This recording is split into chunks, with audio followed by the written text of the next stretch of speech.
Chapter 983. Empress Dowager Zhou was faced with this evidence. Even if she believed that this was not done by her daughter, she couldn't find any words to refute it. Your Majesty, I wish to see Enlo and personally ask her about this matter. Mo Chuan immediately refused. Enlo poisoned the Empress. Your son has already sent people to send her to the death row. If the Empress is not dead, please forgive your son for being heartless. Your son will take her life. What?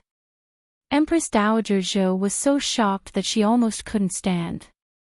She stared at Mo Chuan and said in a voice filled with disbelief, You. Say that again. You want to kill Enlo? How could you be so cruel? She is your blood-related little sister. Mother, the one lying on this bed is her royal sister-in-law. She can be so cruel as to harm her royal sister-in-law, so why can't your son kill her?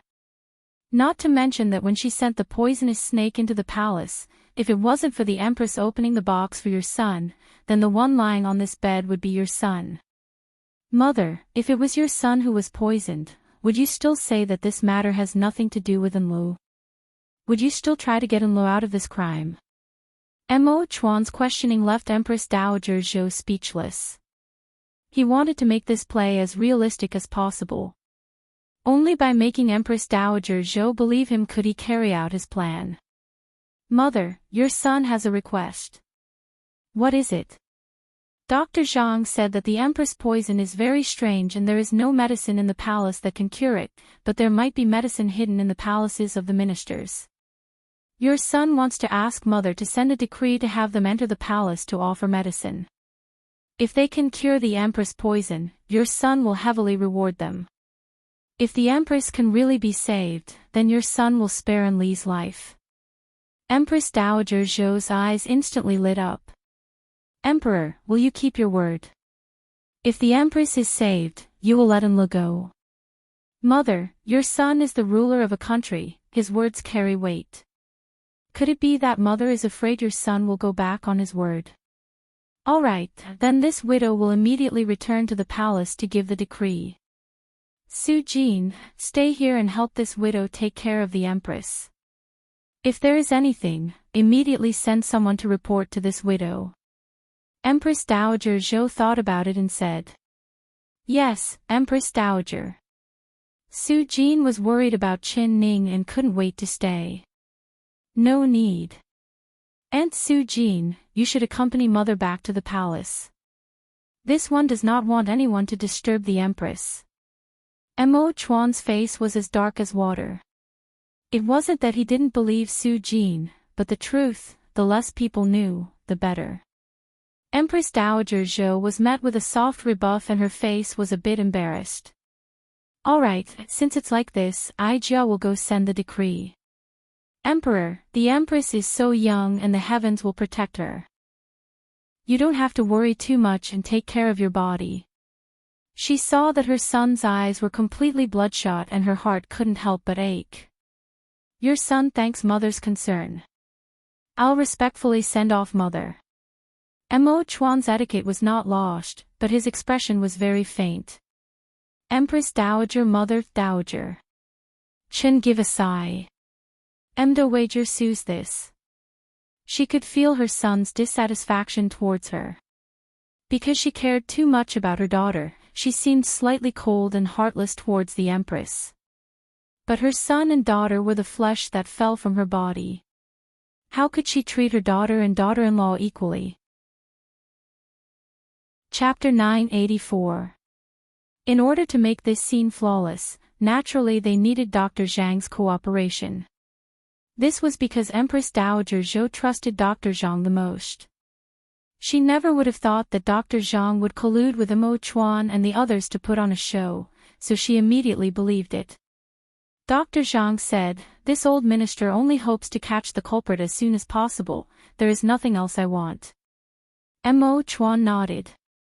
Ning, do you think Mother? He looked at Qin Ning, wanting to say something but hesitating.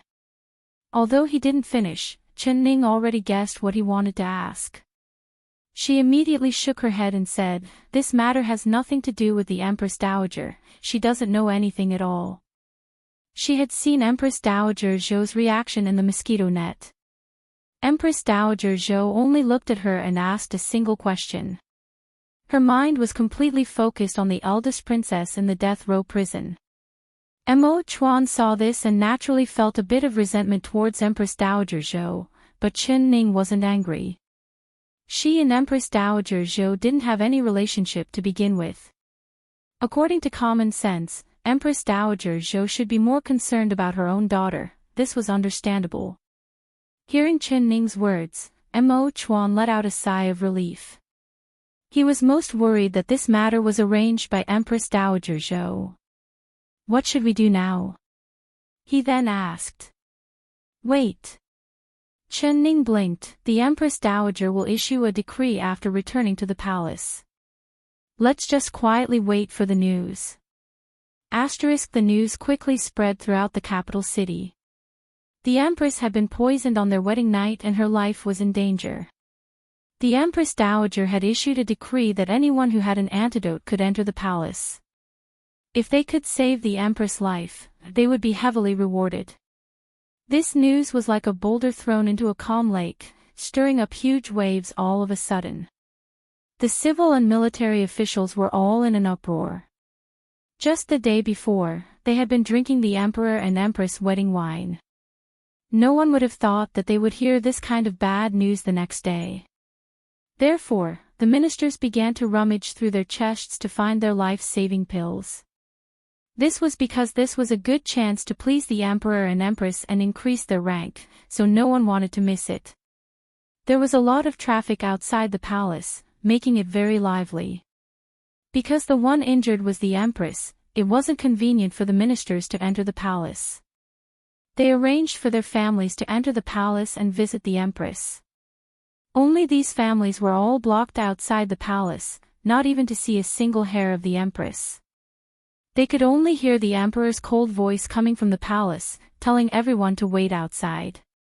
This time, the family members brought all kinds of elixirs. There were ointments, powders, pills, and soups. All of them were placed in brocade boxes. This time, Xiaoxi did not dare to be careless. He personally opened each box and inspected it carefully. After finding nothing strange, he sent it to the Emperor in his bedroom. Dr. Zhang, is there anything wrong with the medicine that has been sent? Mo Chuan had Xiaoxi spread out the medicine boxes and placed them on the table, letting Qin Ning and Dr. Zhang look over them. He did not understand medicine, so he could not tell if the medicine was poisonous or not, but since this was Qin Ning's idea, she must have a deeper meaning. Chapter 985. Dr. Zhang looked at the rare herbs and couldn't help praising them. As a good doctor, just having medical skills was far from enough. If there were no good herbs, no matter how good one's medical skills were, there was nothing they could do. So when he saw these good herbs that he normally couldn't see, his eyes lit up. He held the box and looked like he couldn't bear to let it go. Mo Chuan said with a faint smile, Dr. Zhang, if you see any useful herbs, just take them. With these herbs in your hands, you will definitely be able to use them to save more people and cure more difficult illnesses. Dr. Zhang was filled with joy as he excitedly said, many thanks to the Emperor. Mo Chuan looked at Qin Ning, do you see anything? Although Qin Ning didn't understand medicine, she had the shapes and effects of various herbs in her memory palace. Comparing it to the real thing, she already had an idea of what it was. She looked even more carefully than Dr. Zhang. These pills all had their ingredients and uses written on them, but they didn't have much use for detoxification. Until her eyes fell onto a stalk of dark black grass, she gave a soft, sound. What kind of grass is this? Chen Ning moved closer to the box and sniffed it. She could smell a fishy stench coming from it. Empress, be careful, don't touch it no matter what. This is netherworld grass, it's highly poisonous. Dr. Zhang's expression changed as he quickly shouted out. Hearing that it was poisonous, Mo Chuan's pupils instantly shrank. He immediately grabbed Qin Ning's hand and pulled her back. At the same time, he slapped the box to the ground with his right palm and the dark black grass fell out of the box. Xiaoxi, go see who sent this box over. Mo Chuan said in a sharp voice. Chen Ning raised her hand to stop his and smiled at him. Mo Chuan, don't change your expression when you hear poison. Some poisons can harm people, but some poisons can save people. She turned to look at Dr. Zhang. If my guesses aren't wrong, although this netherworld grass is highly poisonous, it should be a good detoxification medicine, right? Dr. Zhang came back to his senses and walked over to wrap his hand with a cloth. He carefully picked up the netherworld grass and looked it over in front of him. Yes, the Empress is right. This netherworld grass usually grows in places that are dark and damp. It can't stand the slightest bit of sunlight. As long as the sunlight shines on its leaves, it will immediately wither and turn to dust. That's why it's called netherworld grass. However, the place where it grows just happens to be where snakes like to live. So, the medical books say that the poison it contains is coincidentally the best antidote for snake venom. This is also the wondrous effect of using poison to fight poison. Antidote for snake venom. Chen Ning's eyes instantly lit up. She immediately looked up at Mo Chuan. The Empress Dowager's decree said that I was poisoned, but it didn't say it was snake poison. This netherworld grass itself is very poisonous, but it is a wonderful antidote for snake poison. Although I'm not sure if it can cure the black flower snake's poison, if the person who sent the medicine didn't know that I was poisoned, they wouldn't have sent this poisonous grass into the palace no matter what. Mo Chuan, don't you think this matter is a bit too coincidental? Mo Chuan's eyes sparkled and he said in a deep voice, that's right, it really is a coincidence. The person who sent the medicine is most likely the culprit. Chen Ning then said in a deep voice, if it really is the culprit, why would he send the right antidote to the palace? His intention should be to harm people and not to save people, right? Chapter 986. Dr. Zhang also nodded in agreement and said, the Empress is right. If this netherworld grass really can cure the snake poison, then the person who sent it must have good intentions and not be the culprit. After the two of them said this, Mo Chuan couldn't make up his mind. Little 4, go take a look. Which official's family sent this medicine box? Reporting to the emperor, it's the guard of the city gates he Shou-Zheng. Xiaoxi looked at the name card on the box and couldn't help feeling surprised. Hearing this, Mo Chuan also revealed a look of surprise. This He Shou-Zheng was just a small official responsible for guarding the palace gates. He was a 7th grade official and didn't have any status in the court. It was completely different from Chen Ning's expectations of the culprit. It can't be him. Mo Chuan couldn't help shaking his head. A small city gate official, how could he have the courage to harm the emperor and empress? Even if he succeeded, what good would it do him? Chen Ning's eyes lit up as she said, it's just a small city gate official. If he wasn't confident that the thing he sent could cure my poison, he would not send a poisonous grass into the palace. I think this person is very suspicious. He is not the real culprit, but he is a chess piece for the culprit. Chen Ning's eyes lit up as she said, you can't be the culprit, but you can be the culprit's chess piece. Ning, what do you mean? Mo Chuan couldn't understand the meaning behind her words. Didn't the real culprit want to kill people? Why would he want to save people? If this He Shou-Zheng isn't the real culprit, could it be that the real culprit is someone else? Chen Ning let out a sigh and said, this culprit is very cunning, he's even smarter than I thought.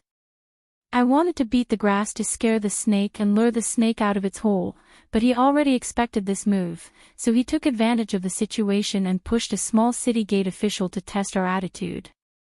This netherworld grass seems like it really is the antidote for my snake poison. He doesn't want to save me, but rather wants to make this matter flawless. He will continue to hide behind the scenes, making it impossible for us to find his foxtail. Chen Ning sighed and said, this murderer is very cunning, he is even smarter than I thought. A cold glow flashed in Emo Chuan's eyes and he said in a hateful voice, "If it's like this, wouldn't we have wasted our time? This culprit is very sly.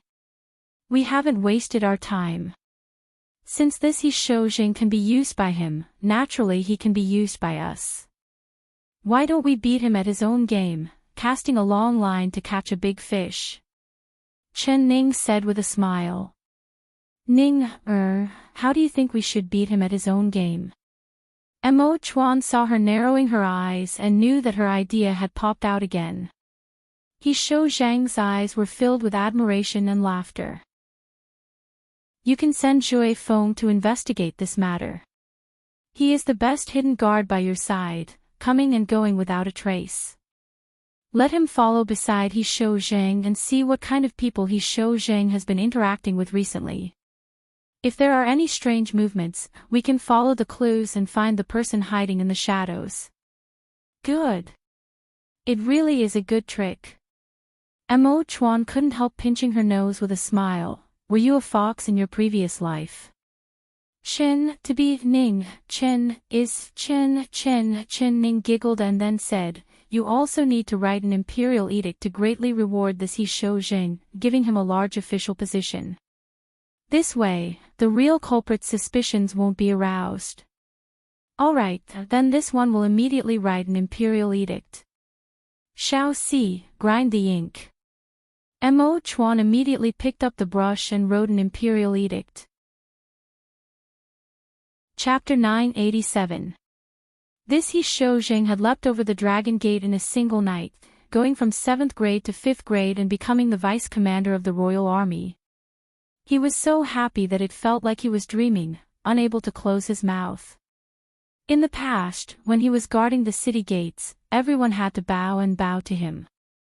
Now that he was the deputy commander of the Imperial Guards, everyone had to respectfully greet him, "Deputy Commander He."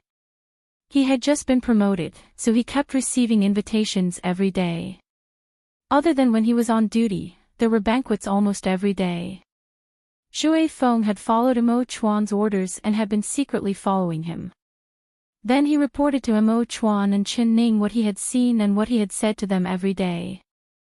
After following him like this for 2 days, he didn't find anything strange.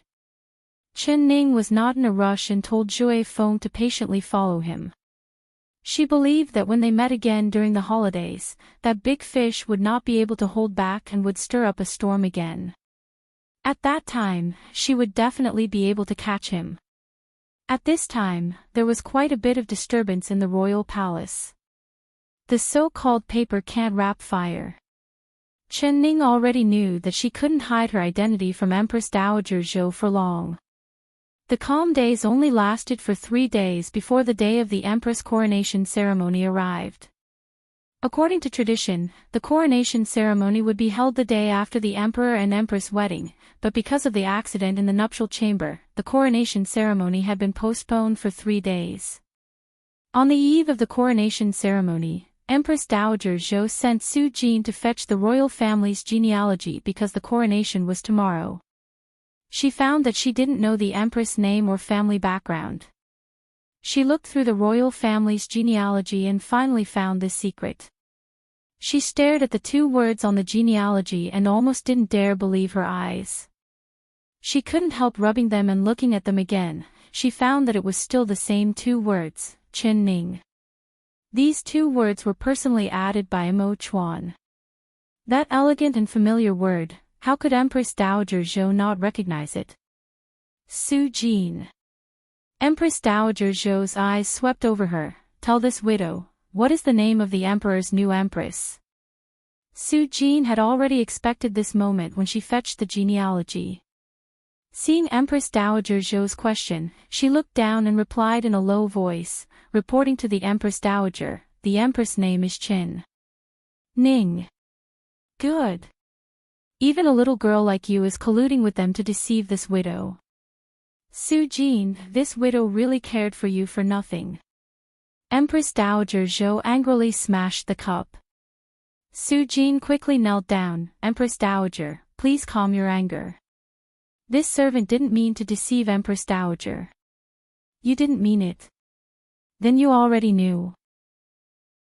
Speak, when did you know that the Empress the Emperor wanted to marry was that girl's surname Qin? Empress Dowager Zhou angrily said. This servant knew about it before your Majesty's wedding. Su Ji knew that she couldn't hide it, so she reported everything to Empress Dowager Zhou. After she finished, she kept kowtowing to the Empress. Empress Dowager, this matter is all the servant's fault. This servant lied to the Empress Dowager and didn't tell the Empress Dowager that the bride was Miss Qin because this servant didn't have the heart to separate them. The Emperor and Miss Qin have deep feelings for each other and it wasn't easy for them to be together. I begged the Empress Dowager to help them. Chapter 988. As long as the Empress Dowager helps the Emperor and Empress, even if you beat this servant to death, this servant will die without regrets. Su Jin said in a low voice. Su Jin, this widow really cared for you for nothing. You've been by this widow's side for so many years, but you still don't understand this widow's heart. You've betrayed this widow's trust in you. Empress Dowager Zhou said in a pained voice. Although she raised her cane, she couldn't bear to keep hitting her. Su Jin couldn't help crying. She took 2 steps forward and hugged Empress Dowager Zhou's leg as she said while crying, this servant knows her wrongs, but this servant really doesn't want to separate this pair of lovers. Empress Dowager, the Emperor is your son, could it be you have the heart to see him be unhappy for the rest of his life? Could it be that letting him be condemned by everyone and laughed at by the world will make him happy? Do you know that if he marries that girl from the Qin family, how much ridicule and blame will he have to bear? If the ministers knew that the Empress he married was his nephew's princess, he wouldn't be able to raise his head for the rest of his life. He can forget about sitting on the Emperor's throne. You only want to help them be lovers, but have you never thought about helping this widow and the Emperor? Empress Dowager Zhou pointed at Su Jin in disappointment, this widow's normal words to you are all useless. Do you know that doing this, you are not doing it for his good, you are harming the Emperor? Su Jin's face turned white and her body trembled as she said in a trembling voice, this servant didn't think that much, this servant just feels that they are too pitiful. Don't say any more, immediately call the Emperor over for this widow. Empress Dowager Zhou forcefully slammed her dragon-headed cane. Empress Dowager, you want to. Su Jin bit her lips as she looked at Empress Dowager Zhou. This widow wants him to divorce his wife. If he doesn't divorce that girl, this widow will die in front of him. Empress Dowager Zhou angrily said. When her voice fell, she heard a firm and clear voice from outside the door. Mother, your son will definitely not divorce his wife. With this voice, the 2 doors were pushed open and Mo Chuan's tall figure appeared in front of Empress Dowager Zhou and Su Jin. When Empress Dowager Zhou sent people to get the genealogy records, Mo Chuan knew that he couldn't hide this matter. He didn't want to hide it anymore, so he went to the Peaceful Life Palace and heard Empress Dowager Zhou and Su Jin's conversation outside. Emperor, you've come at the right time. Let me ask you, you've deceived the heavens and the earth. You've deceived me well. When Empress Dowager Zhou saw Mo Chuan, she was filled with anger. She stood up and raised her cane to hit Mo Chuan's face. She was angry that her son actually used this kind of method of acting first and reporting later. He even hid it from her, his mother. Rather than anger, it was more of sadness. Mo Chuan stood straight. He did not circulate his internal energy to resist, allowing Empress Dowager Zhou's cane to hit him again and again. Empress Dowager Zhou was truly enraged, not showing any mercy. After a few strikes, there were several bloody marks on Mo Chuan's body. Empress Dowager, please be lenient. Su Jin's heart was beating fast and she couldn't help pleading for Mo Chuan. You're angering this widow to death. Empress Dowager Zhou forcefully threw the cane on the ground and fell into a chair. She still loved her son. These cane hits on Emo Chuan's body made her heart hurt even more than Emo Chuan's. Chapter 989. Empress Dowager Zhou took a deep breath and made her decision. Very good, if you don't divorce your wife, then this widow will die in front of you. Su Jin, bring the poisoned wine. Empress Dowager. Su Jin's face turned white in fear as she spoke in a trembling voice. Quickly go. Empress Dowager Zhou said in a sharp voice. Su Jin was helpless and could only walk out. After a while, her hands were tightly holding a wine jug as she walked in while trembling. Emo Chuan's chin was tight as he stared at the wine jug in Su Jin's hands without blinking, but he did not say a word. Empress Dowager Zhou's heart turned cold as she felt all her hopes turn to dust. Give it to me. She reached out her hand to Su Jin. Su Jin's legs trembled.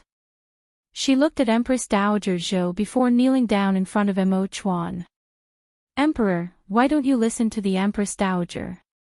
Could it be you really have the heart to see the Empress Dowager?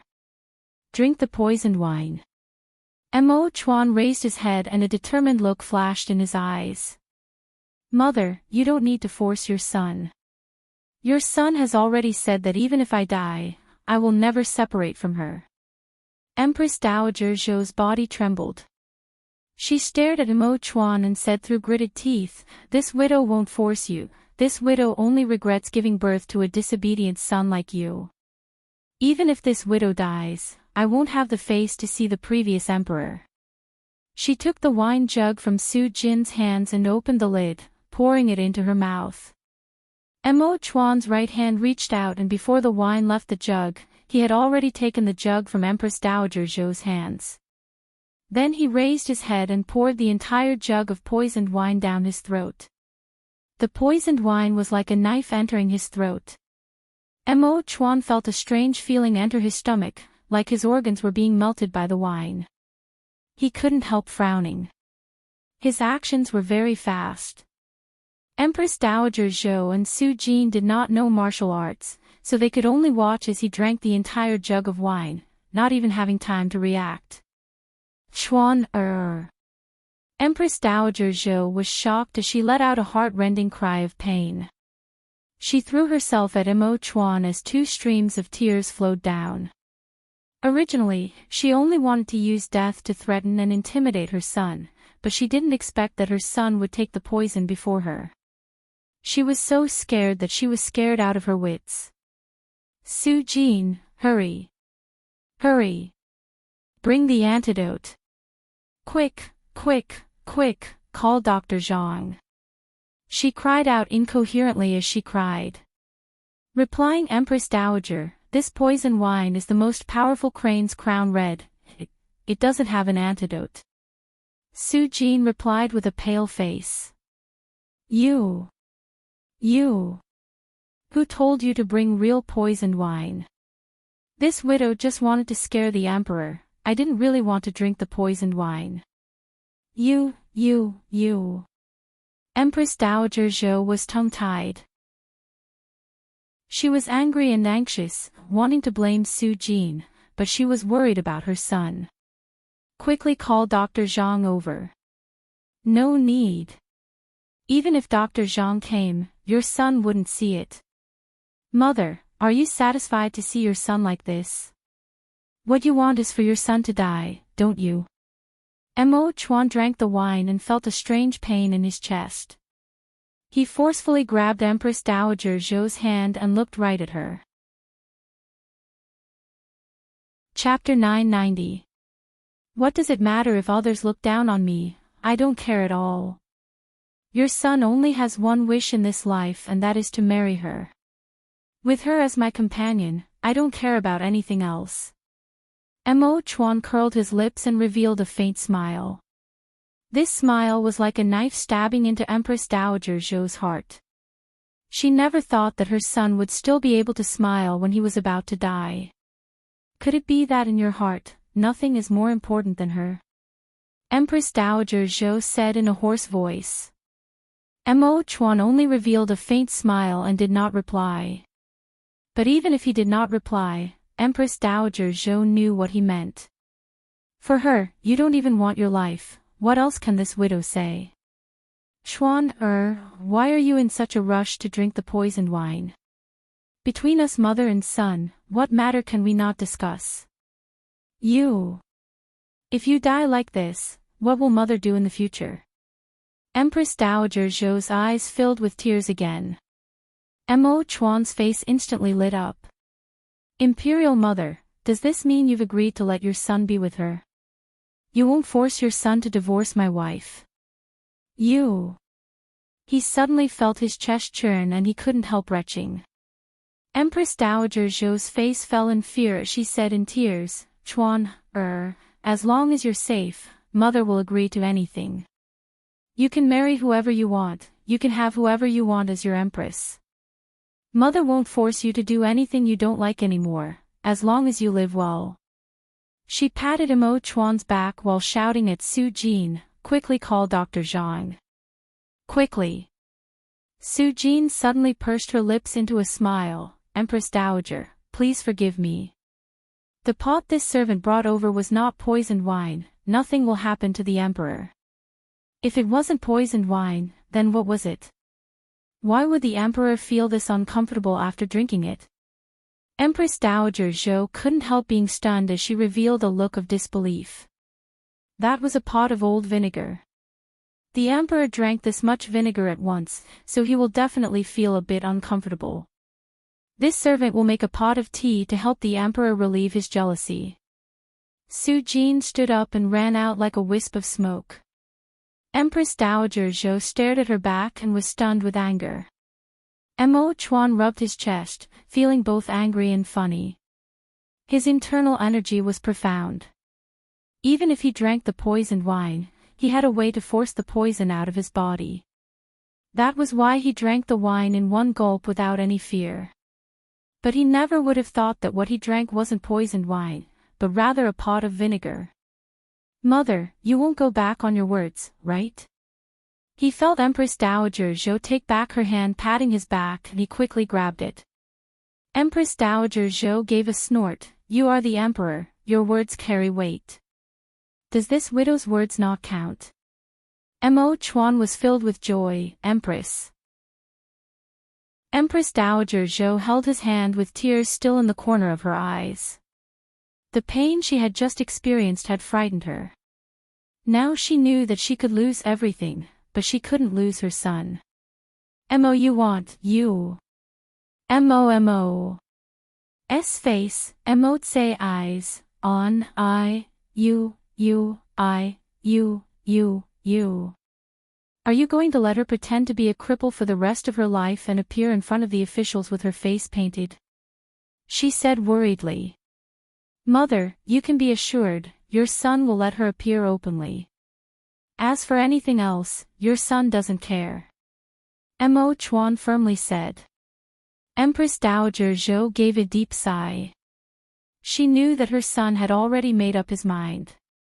What rumors, what jokes, he didn't care at all. Chapter 991. How about this widow think of a way to help her hide it? Empress Dowager Zhou thought about it and said. No need, many thanks mother. Your son has already thought of everything. Mo Chuan forcefully shook his head. He knew Empress Dowager Zhou's intentions, but he didn't care.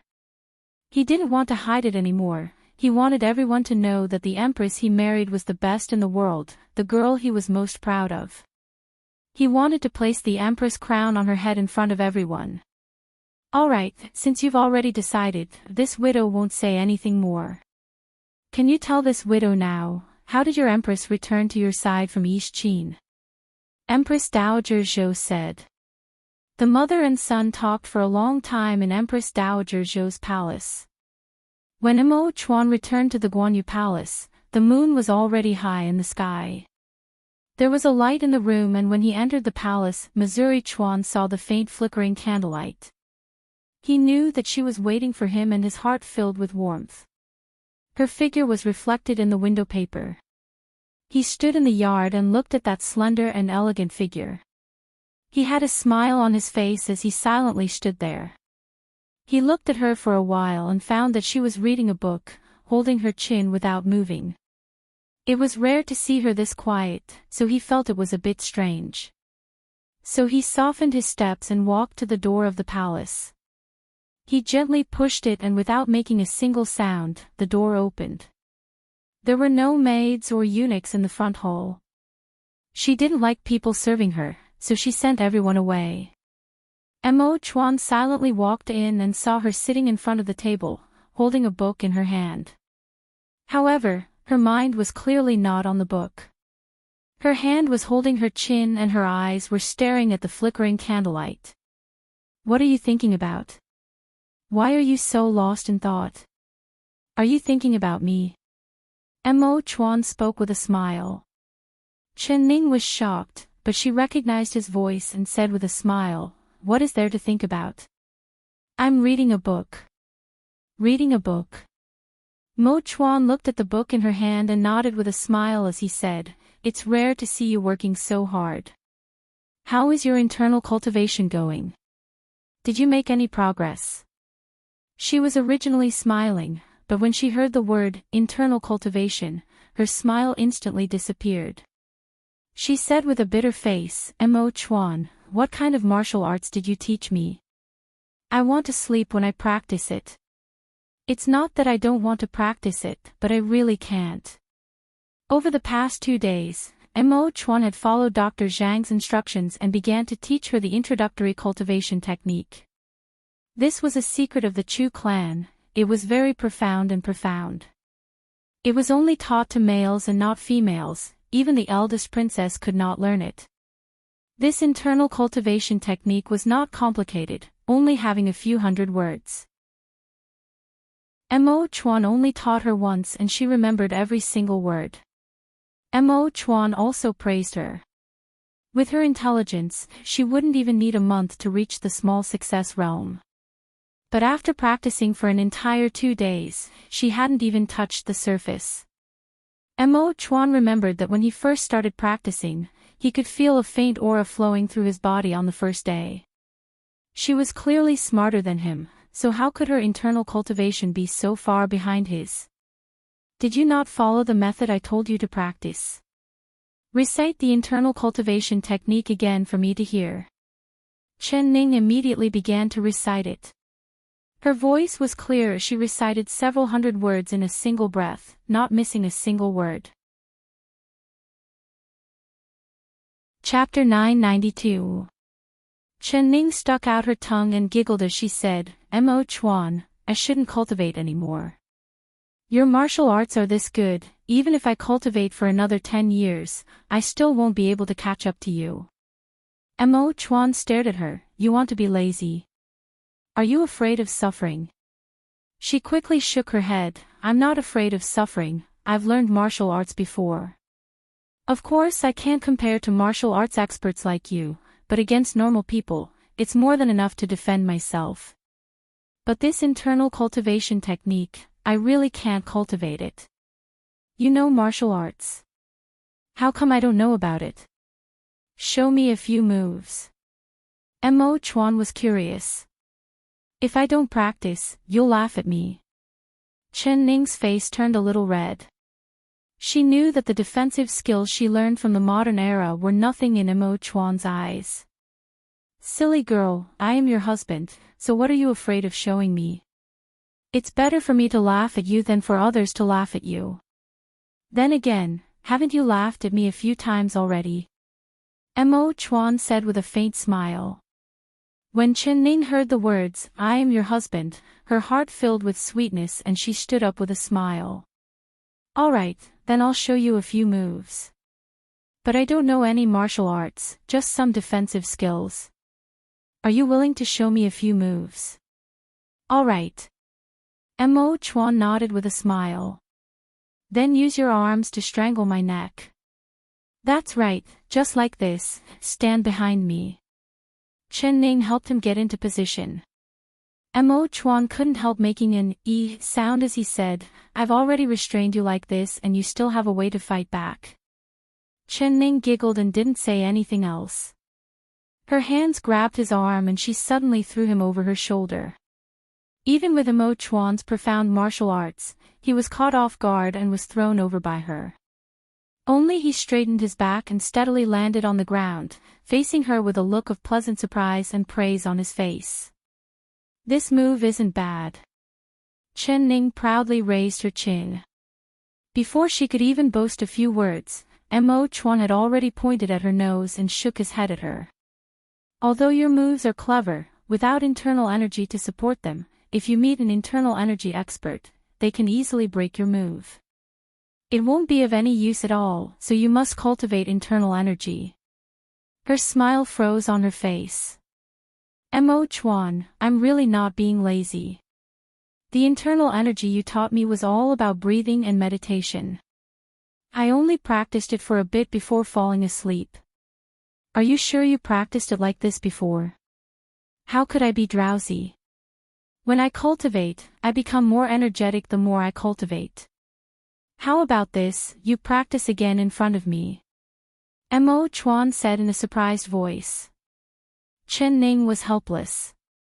She could only sit down cross-legged on the bed and follow Emo Chuan's cultivation. Hold your breath and clear your mind. Just think about how to circulate the aura you've inhaled. Emo Chuan stared at her without blinking as he gave her pointers. She had a photographic memory and was smart and quick-witted. She could learn anything with a single glance, but she didn't know why, but on the path of cultivating inner force, she couldn't find the right path. After breathing in and out for a short while, she felt sleepy and yawning non-stop. Emo. I'm going to sleep first. She gave a yawn and closed her eyes. Emo Chuan was both angry and distressed. He picked her up and walked to the bed to the side. After placing her down, he covered her with a blanket. Chapter 993. Emperor, this subordinate has an important matter to report.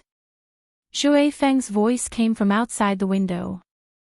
Emo Chuan walked in front of the window and opened it. He saw the bright moon in the sky and the silver light covering the ground. Shui Feng's gray figure fell down from the roof like a fallen leaf. Is there any news from He Shoujing? Emo Chuan said in a deep voice. Yes, Your Majesty, this subordinate has been following He Shoujing for the past 2 days.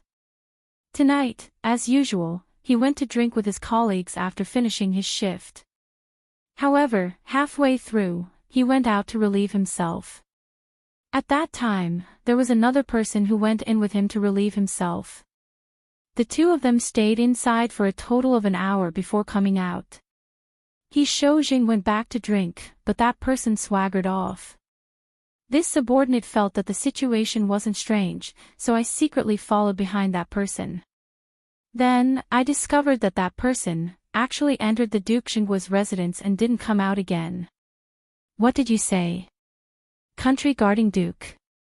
Shui Feng, are you sure? Emo Chuan couldn't help knitting his brows as his eyes filled with disbelief. How could this matter be related to the country guarding Duke?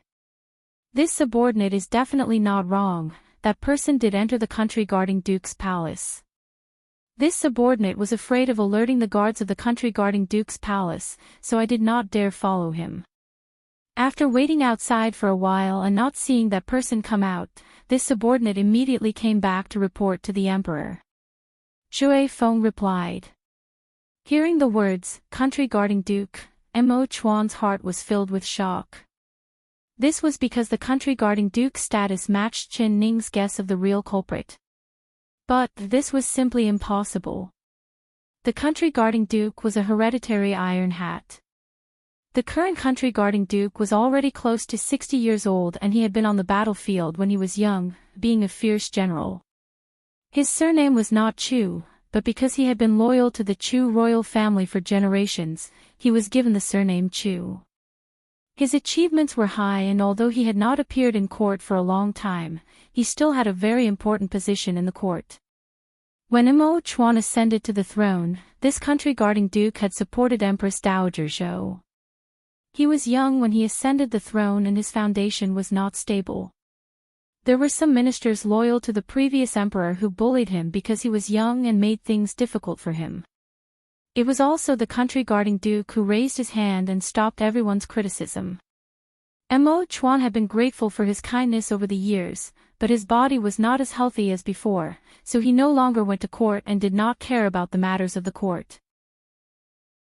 This kind of idle old minister, it was impossible for him to be related to an assassination, but Shui Feng could not be wrong about him. Could it be that the Duke of Jingguo was really the big fish that they had caught with their net? Mo Chuan couldn't help thinking. Shui Feng, don't tell anyone about this. You will continue to follow He Shoujing. He ordered. Yes, this subordinate understands. Shui Feng floated onto the roof of the palace and quickly disappeared. Mo Chuan said. Mo Chuan closed the window and closed. He didn't want to suspect Duke Jingguo, because up until now, there was no concrete evidence that this matter was related to Duke Jingguo. Chen.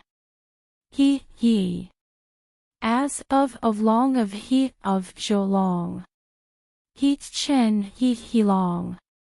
Was. Yun. Long. Shen, as long as he saw her, his heart would feel at peace. Chapter 994. Her involuntary attachment made Mo Chuan's heart feel sweet because only a wholehearted trust and attachment would make her do this in her sleep. But he was a man. Holding her in his arms every night, but not being able to do anything, this was simply the most painful torture for him. Mo Chuan slightly looked down. Her delicate face was right in front of him and her sweet breath blew onto his face. Those two long and curled eyelashes covered her bright eyes. Her sleeping face was gentle and beautiful, with her full and red lips looking very alluring. His Adam's apple couldn't help moving a bit. A fire rose from the bottom of his heart and quickly spread throughout his body. Hot. His entire body was hot and dry. This kind of feeling of not being able to touch her was just too torturous. Mo Chuan felt that he couldn't hug her like this anymore, otherwise he didn't know when he would be unable to control himself. Mo Chuan gently placed his hand on her shoulder and pushed her away a bit, but she closed her eyes and muttered in dissatisfaction. She leaned into his embrace and used her arms to tightly hug his waist. It was like his acupuncture point had been poked and he didn't dare move at all.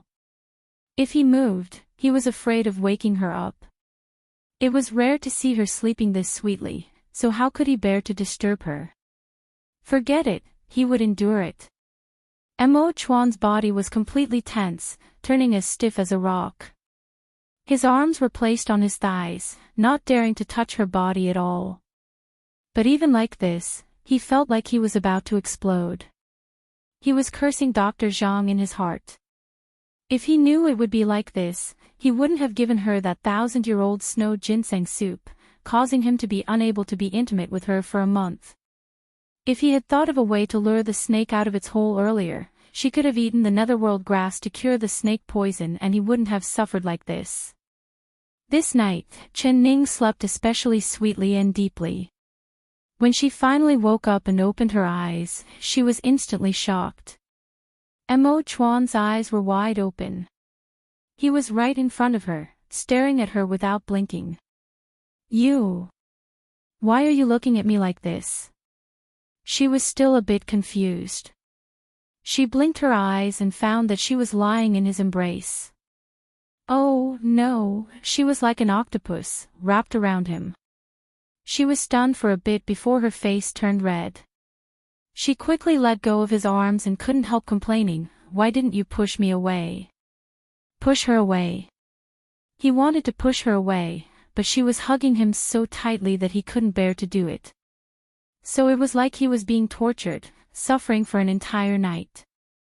You look so gentle normally, but I never thought that you would be so dishonest after you fell asleep. Mo Chuan let out a sigh of relief. He was finally freed from the torture, but feeling her leave his embrace made him feel a sense of loss. Did I hit you after I fell asleep? She blinked and looked at him suspiciously. What do you think? Mo Chuan was leaning against the bed with a smile that wasn't a smile. His clothes were half open, revealing half of his chest. That lazy and unrestrained aura was hard to describe.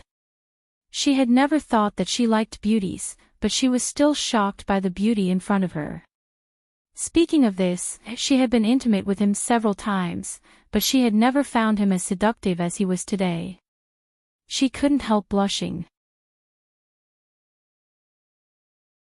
Chapter 995. Chen Ning suddenly saw that there seemed to be a red swollen mark on his chest and she was instantly stunned. Could it be that she hit him? She reached out to pull his clothes, scaring Mo Chuan. Ning, what are you doing? Dr. Zhang said that we can't be intimate right now. He grabbed her hands. His heart was beating fast and his face was slightly red, but he couldn't help feeling a bit proud in his heart. He never thought that she would take the initiative like this, but it was a pity that he didn't have the fortune to enjoy it right now. Chen Ning's face also turned red as she angrily said, "What are you thinking? Who wants to be intimate with you? I want to see your body." Mo Chuan's face turned red to his ears. He grabbed her hands to not let her move and said, "Ning, don't make trouble." She actually said she wanted to see his body, she was just too bold. This kind of bold words, he was too embarrassed to say it out loud. "Let go of me, I have to see it." The more Mo Chuan didn't let her look, the more suspicious Chen Ning became. Her eyes kept staring at his open clothes and being this close, she could clearly see that it was a swollen scar that had turned purple and green in color. Mo Chuan, where did the wound on your chest come from? Was it from the Empress Dowager? Could it be that she knows about my matter? She hit you this hard, isn't it very painful? Chen Ning's mind turned and she already guessed why he was injured. With Mo Chuan's martial arts, if he didn't want to, no one could leave a wound on his body. The only person that could injure him, other than Empress Dowager Zhou, there was no one else. Her heart suddenly filled with pain. Her heart ached for him. He was injured, but he endured it until now, not telling her a single word. Mo Chuan finally knew that she wanted to see his body because she found out he was injured. It seemed like he had misunderstood her. He let go of her hands and covered his clothes. With a faint smile, he said, "It doesn't hurt at all. Mother's cane only tickled me." "Can tickling you make you bleed?" "Your wound is blue and purple and there is even blood." Mo Chuan, quickly bring the medicine. "I remember that you have a very good blood circulation ointment, I'll help you apply it. This small injury really isn't a problem." Mo Chuan didn't want her to see his injury. Empress Dowager Zhou didn't hold back yesterday and he didn't use any internal energy to resist, so when the crutches hit him, it was very heavy. With a light touch, his injury was filled with a burning pain.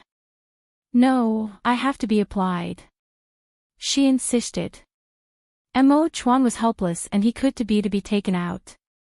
"Do you want to take it off yourself, or do you want me to do it for you?" she asked simply and straightforwardly. Mo Chuan's face couldn't help turning red. He stared at her and said through gritted teeth, "Help me take it off." "All right." To be, she to be. Why did the Empress Dowager hit him so hard? She must be very angry, right? Mo Chuan, she's angry at me. You clearly took these wounds for me, but you didn't tell me a single word. She spoke in a soft voice. She picked up the ointment and gently applied it to his wounds. Her heart was filled with pain and she couldn't describe this feeling. Seeing the wounds on his body, she could imagine how angry Empress Dowager Zhou was. Chapter 996. After the ointment was applied, Mo Chuan's burning wound felt a cooling sensation, but it was not as comfortable as the heartache in her voice. "These wounds look scary, but they don't hurt at all, they really don't hurt." "That's right, Ning, Mother has already agreed to our matter." She won't make it hard on you or force me to leave you in the future. Mo Chuan's eyes sparkled with a happy glow. Really? What method did you use to make the Empress Dowager agree? You wouldn't have used this method of suicide, right? Her hand helping him apply the ointment slightly paused and she looked up at him with raised eyes. Actually, she had already guessed this ending. Empress Dowager Zhou had a cold face but a warm heart. In this world, the person she loved the most was Mo Chuan and the person she cared about the most was Mo Chuan. Mo Chuan gave a soft laugh and nodded. He told her about how Empress Dowager Zhou wanted to use the poisoned wine to force him, but he drank it first. I just wanted to scare Mother and then use my cultivation to force the poison out of the wine, but I never thought that I would drink a pot of old vinegar. This Su Jin is truly smart and clever, no wonder Mother has trusted her the most in all these years. Speaking of this matter, it also has to do with her. Chen Ning couldn't help staring at him. Mo Chuan, if it wasn't vinegar and really was poisoned wine, would you drink it without any hesitation? I would. You really are stupid. If I die, will you be with me? He stared at her. I won't. She shook her head. Mo Chuan's eyes opened wide as he looked at her in disbelief. Say it again. His voice was hoarse. I won't. She looked at him and clearly said, I won't die with you. If you die, I'll go to the East Qin country to find Na Mu Kyo and marry him as the crown princess. He said that he would always wait for me.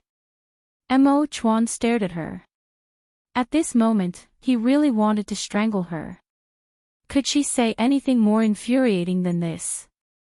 Mo Chuan, are you angry? She looked at his black as a pot face. Nonsense, he was a man, how could he not be angry hearing this? He gave a snort and turned his face away, not looking at her. He suddenly felt the pain from his wounds again. You're jealous, aren't you? When you heard that I was going to marry another man, you got jealous. No wonder you drank a whole pot of vinegar yesterday. Hee hee. She even pursed her lips and laughed. Mo Chuan's stomach was about to explode from his anger. She turned his face and stared into his eyes. She said seriously, so, if you don't want to be jealous, and if you don't want me to marry another man, you have to live well. You are not allowed to die. You have to accompany me for the rest of my life. We've agreed that we'll grow old together. If you dare to go back on your word, I'll marry someone else. I will make you regret it until your next life and the next life. The anger in Mo Chuan's chest flew away and was replaced with a deep sweetness. With one word, she could send him to hell, and with another word, she could bring him to heaven. She made him feel as light as a feather, as if he was floating in the clouds. You sly girl, if you dare to marry someone else, I won't let you off in my next life, the life after that. He wrapped his arms around her waist and trapped her in his embrace. He lowered his head and kissed her forcefully. Chapter 997. That intense passionate kiss was a bit hard for her to endure. She did not know how she was pushed onto the bed and pressed down on top of him. His body tightly pressed against hers and she reached out to push him away, but she felt his firm and smooth skin. He was not wearing a shirt. His body was covered in wounds. Pressing down on her like this, how much pain was he in? Mo Chuan, you. She wanted to ask him, does it hurt? But the moment she opened her mouth, his tongue slid in and tangled with hers, not letting her say a single word. Their lips touched and their breaths touched. Their bodies were already so close that there was not a single gap between them and the temperature in the room instantly rose. It was just a kiss and just their tongues entangled, but the two of them felt a kind of explosive joy at the same time. A numb feeling spread throughout their bodies, making them not think of anything and forget everything. Emperor, it's almost time for the Empress coronation, you should get up and change. When the two of them found it hard to control themselves, Xiao Xi's voice came from outside the door. It was like a bucket of cold water had been poured over Mo Chuan's burning body, making him wake up from the joy of his body being emptied. I understand, go down. His voice was hoarse as he looked down at her beneath him. She looked up at him with eyes that were intoxicated. Her lips were bright red, her face was beautiful, and her chest was moving up and down. Although she was not doing anything, just silently lying there looking at him, it made his breathing become faster and his heart beat faster. He really did not want to leave her. There's still 28 days. He suddenly said this without any rhyme or reason. He pinched the tip of her nose and got off the bed. He put on his clothes and covered his good figure. Chen Ning blinked. Before she could understand what he meant by 28 days, Mo Chuan suddenly turned around and looked at her with a serious expression. His eyes were dark and deep. When you come back today, properly cultivate your internal energy. If you can't pass the first trial, I'll fiercely spank your butt. After he said this, he turned around and left without looking back. He went to the side hall to take a bath. She stared at his back in a daze. It took a while before she reacted and her face turned hot. That 28 days, so it was his calculation. After 28 days, they could do that. This man, why was his head filled with this matter? Her face turned red as she thought, was it not enough to kiss and hug him like that? She felt that she was already happy enough. Also, why he was so anxious to force her to cultivate internal energy, she suddenly understood. It was all because of Dr. Zhang's words. He thought that she could quickly absorb the snow ginseng's medicinal properties with her internal energy and dissolve the poison. Empress, this servant is under the Emperor's orders to help the Empress bathe. The respectful voice of a palace maid came from outside the door, making her recover from her blushing face and beating heart. She then remembered that today was the big day of the coronation. As the Empress, she had to appear in front of the ancestral temple and accept the worship of the officials. But there was not a single minister that didn't recognize her face. Was she really going to do as Mo Chuan said and remove all her disguises, revealing her true face to everyone? She gritted her teeth and straightened her chest. She was not afraid of other people's criticisms, insults, or disdain, she just didn't want Mo Chuan to be humiliated because of her. But since she chose to be with Mo Chuan, she knew that this day would come. Chapter 998. This grand coronation of the Empress would be held in front of the West Chu Ancestral Temple. In the several hundred years since the West Chu country was founded, almost every emperor would renovate the ancestral temple, making it even more beautiful than the royal palace. Mo Chuan led the civil and military officials to stand in front of the ancestral temple, silently waiting for the Empress' arrival.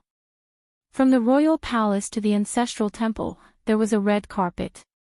The royal guards were dressed in bright armor, standing on both sides of the road. They were like a red dragon, looking very dignified, making it hard for people to look at them. The citizens could only watch from afar, not daring to approach at all. A bright yellow sedan with peonies and phoenixes appeared in everyone's sight from afar. Everyone's spirits were roused. This was the Empress carriage. In front of the flying Phoenix L1 sedan, there were Yulin royal guards and imperial guards in bright armor, their armors glittering under the sunlight. Finally, the royal guards and imperial guards stopped the sedan at the foot of the ancestral temple. The ministers all held their breaths as they stared at the sedan without blinking. They were all very curious. What did the emperor's newly married empress look like? According to the people who saw her, she was very ugly and she was a cripple. They had already seen her cripple on the day of her wedding, but just how ugly was she? The curtain slowly opened and a figure wearing a purple gold phoenix robe stepped out of the sedan. Because they were too far away, the ministers could only see a noble and graceful figure, but they could not see her face. When Mo Chuan saw her, his eyes lit up and his spirit soared. He stood on the high jade steps, facing the wind. Under the support of the palace maids, that beautiful and graceful figure stepped on the red carpet, walking step by step onto the high platform. Her dress was layered in layers, looking beautiful and complex. Each step was like a lotus blooming at her feet. Everyone looked down from above and could only see her dark cloud-like hair floating in the wind. Her simple and dignified hair was tied with a 7-treasure phoenix hairpin, and there was a round pearl in the phoenix's mouth that was glowing, making it look very bright. Chen Ning slowly walked onto the high platform. Her chin was slightly raised and her expression was solemn. Her clear eyes looked straight ahead. A gentle breeze blew past and her clothes fluttered in the wind. She was like a fairy walking on the waves, beautiful to the point where nothing could compare. The ministers all looked at her in a daze, revealing looks of shock on their faces. The several hundred people in front of the ancestral temple were completely silent, so silent that a pin drop could be heard. After a while, there was a sudden gasp, followed by a conversation in a trance. "Who is she?" "You're confused, of course she is our Empress." "Did my eyes go bad and I saw wrong? I actually mistook the Empress as the Dingyuan princess. My eyes are playing tricks on me too. Impossible, this is impossible. Hey, she's not lame anymore." Who is she?" "She can't really be the Dingyuan princess, right?" No. Isn't the Dingyuan princess already married to the East Qin country's crown princess?" "Princess, there are two people who are the same in this world. This is even more impossible. A girl with this kind of appearance and aura, I've only seen her once in my life." The ministers were too shocked. They couldn't help whispering in front of the solemn ancestral temple and discussing in a low voice. Chapter 999. Ever since Chen Ning walked out of the sedan, Mo Chuan's dark and deep eyes never left her. His eyes were filled with admiration, deep love, and expectation. She stepped on the golden carpet and steadily walked over to him. Her dark and bright eyes looked right at him and her face was noble. Even when the sun shined on her, it could not take away her elegance at all. Mo Chuan came forward and held her hand.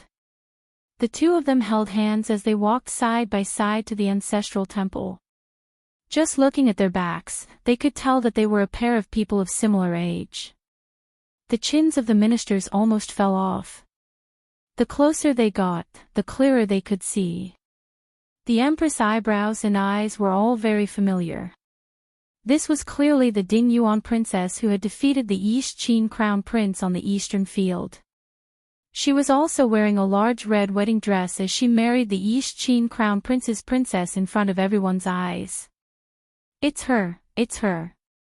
But didn't she clearly marry the East Qin crown prince's princess? How did she suddenly change and become their West Chu country's empress? This was simply too unbelievable. The confused ministers all looked over at Empress Dowager Zhou, who was standing in front of the ancestral temple with her walking stick.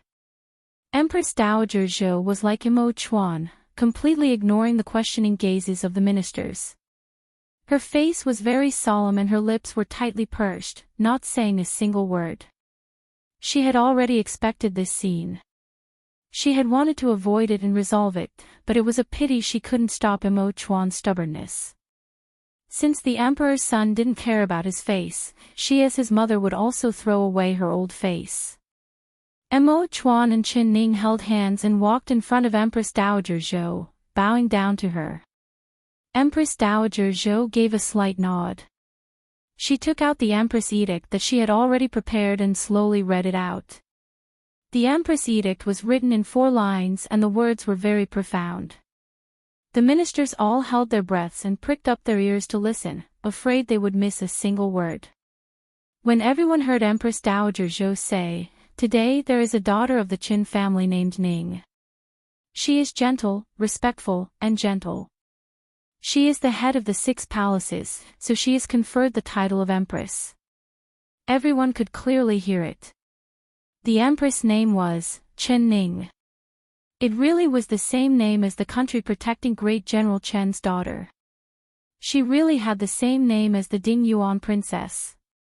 After Empress Dowager Zhou finished reading the Empress Edict, it was like a giant stone was thrown into a calm lake, creating a giant wave among the ministers.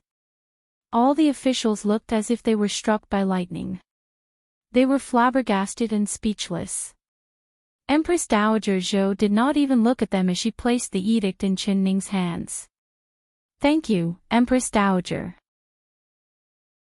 Ning respectfully took the edict with both hands.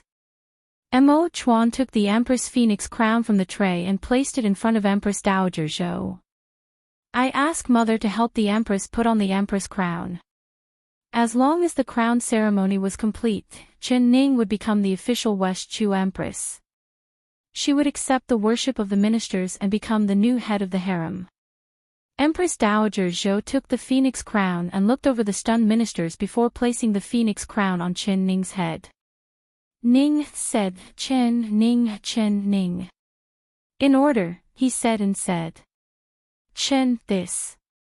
"Chen, this old said." "Suddenly," this said.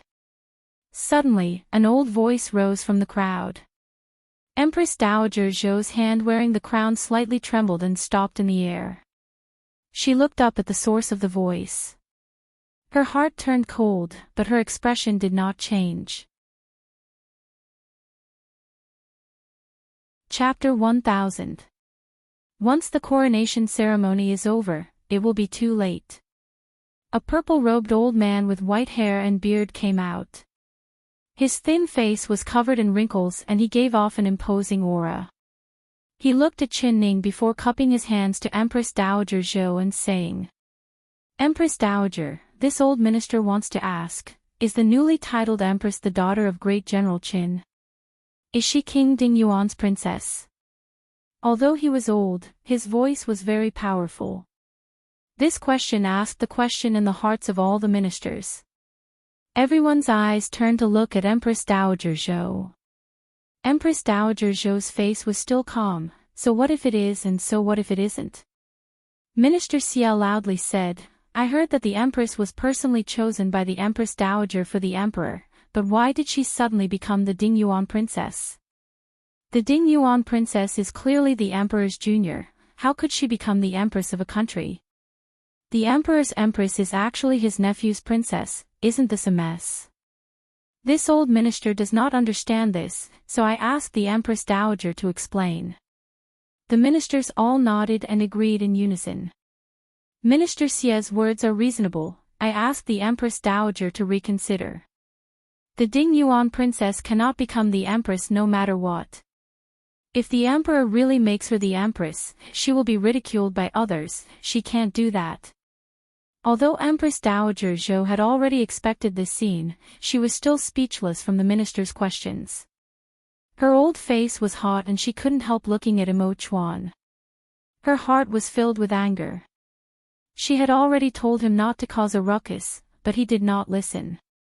Now that the scene was in chaos, how could she clean it up? The ministers all spoke out, all opposing Chen Ning as the Empress. Moreover, they were all filled with anger and their words became more and more unpleasant. Most of the words were aimed at Chen Ning, making Empress Dowager Zhou's old face turn red and green, feeling very embarrassed. The solemn coronation ceremony had turned into a farce and could not be carried on any longer. Chen Ning slowly stood up in front of everyone's questioning voices. Her figure was tall and her snow-white hair was black. Her clear-as-water eyes slowly swept over the ministers. There was no anger or shame on her face, it was like the person everyone was insulting wasn't her at all. When the gazes of the ministers and her clear eyes met, they were all slightly shocked. Words like, not following the ways of a woman, marrying one after another, and other slanderous words could no longer be said. Although Chen Ning did not say a single word, it made all of them feel very embarrassed. They suddenly thought, what qualifications did they have to criticize her? Insult her? Humiliate her? If it wasn't for her, how could they, the ministers, stand here calmly and loudly discuss her right and wrong? How could the West Chu's citizens be like this, living a stable life with ample food and clothing? It was she who came forward when West Chu was in danger. It was she who won against the East Chin crown prince, and it was she who sacrificed herself to marry into East Chin. The thing she had done for the West Chu country was much more than any of them. Today, the one who was most qualified to stand here and criticize was not them, but her.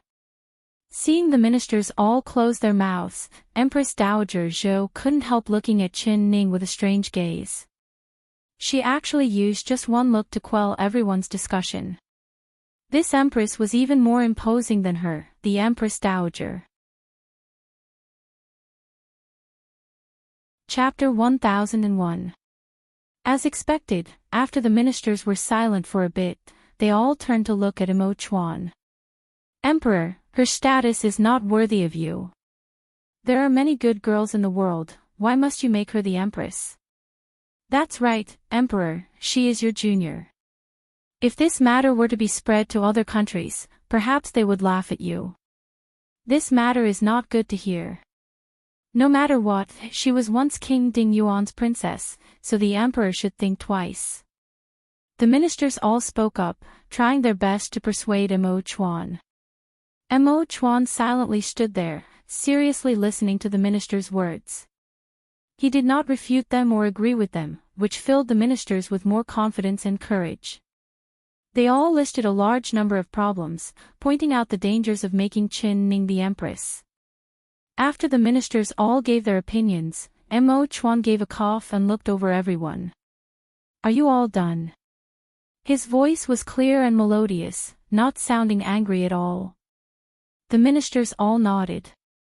They had already told him about the dangers of having Qin Ning as the empress, so they couldn't say anything new. Your meaning is the same, this one can't make her the empress no matter what, right? Imo Chuan looked at everyone. You're all thinking the same thing. The ministers all nodded in agreement. If this one still insists on making her the empress, wouldn't this one not be worthy of being the emperor? Imo Chuan asked again. No one knew how to answer this question. It wasn't right to say it, but it wasn't right to say it either. Everyone couldn't help looking at each other in blank dismay. It was a good thing that Imo Chuan did not throw this problem to them. He quickly nodded at everyone. What you've said is very good and correct. Thinking for the citizens and for this one also agrees with what you've said. Making Qin Ning the empress is indeed a very inappropriate matter. If I make her the empress, this one will become the laughing stock of other countries and will be looked down upon by the citizens. It will go against common sense and will not be tolerated by the eyes of the world.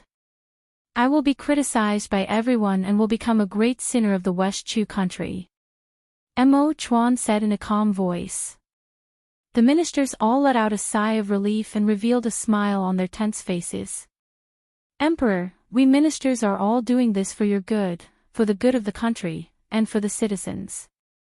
Since you've thought it through, I ask the emperor to take back the decision to make Qin Ning the empress. But this one has decided to make her the empress. Imo Chuan looked at everyone with a playful gaze. The ministers' mouths fell open as they looked at Imo Chuan in disbelief. Imo Chuan revealed a faint smile. In front of everyone's shocked gazes, he said again, even if there are many bad things about making her the empress, this one has already decided. In this life, she will be my, Chu Imo Chuan's, only empress. If you want this one not to make her the empress, there is only one condition. What condition? The petrified ministers all anxiously asked. Their eyes were filled with anticipation as they looked at Imo Chuan. You can choose someone else to be the emperor. As for who the new emperor wants to choose as his empress, I naturally don't hold any authority. What do you think? Imo Chuan took out the jade seal from his chest and gave it to the leading minister Xie. Prime Minister Xie's face paled. He shook his head and didn't dare to take it. Chapter 1002. What, you don't understand this one's meaning? This one is determined to make Qin Ning a concubine. This is already lacking in virtue and is not fit to sit on the throne. It's best if you choose another capable person to be the emperor. This one feels that Prime Minister Xia has a good character and is suitable for this position. Mo Chuan gave the jade seal back to Prime Minister Xia. Prime Minister Xia fell to the ground with a put-on sound and repeatedly kowtowed as he said, "Emperor, you are making this old minister's life difficult. How could this old minister dare sit on this position, Emperor? Teacher Xia, why don't you be the emperor?" Mo Chuan hesitated for a bit before giving the jade seal back to Teacher Xia. Teacher Xia's face turned white as he kneeled down and shook his hands. "This old minister does not dare. Emperor, please take back this order. I can't do this, and I can't do that. Is the throne a hot potato? Whoever wants to be the emperor, just step forward. This one will immediately write an abdication edict and abdicate." Mo Chuan held the jade seal in his hand and his eyes swept over the ministers. The ministers did not dare to look at him. They all kneeled down on the ground and repeatedly kowtowed. "Emperor, please take back this order." Everyone spoke in unison. They could all understand now. The emperor was wholeheartedly protecting his newly married empress. He would rather give up the throne and have a beauty. But in the West Chu country, only the emperor could protect it. If it was another person, who could manage the West Chu that was in a storm in the past to this prosperous state today? No one could do it. Now that this one has done something wrong, this one naturally has to bear the consequences. As the emperor, this one has already decided to abdicate. Mo Chuan said with a serious expression. "Why does the emperor say this? The emperor did not do anything wrong at all. Emperor, you are the ruler of a country, you can choose whoever you want as the empress."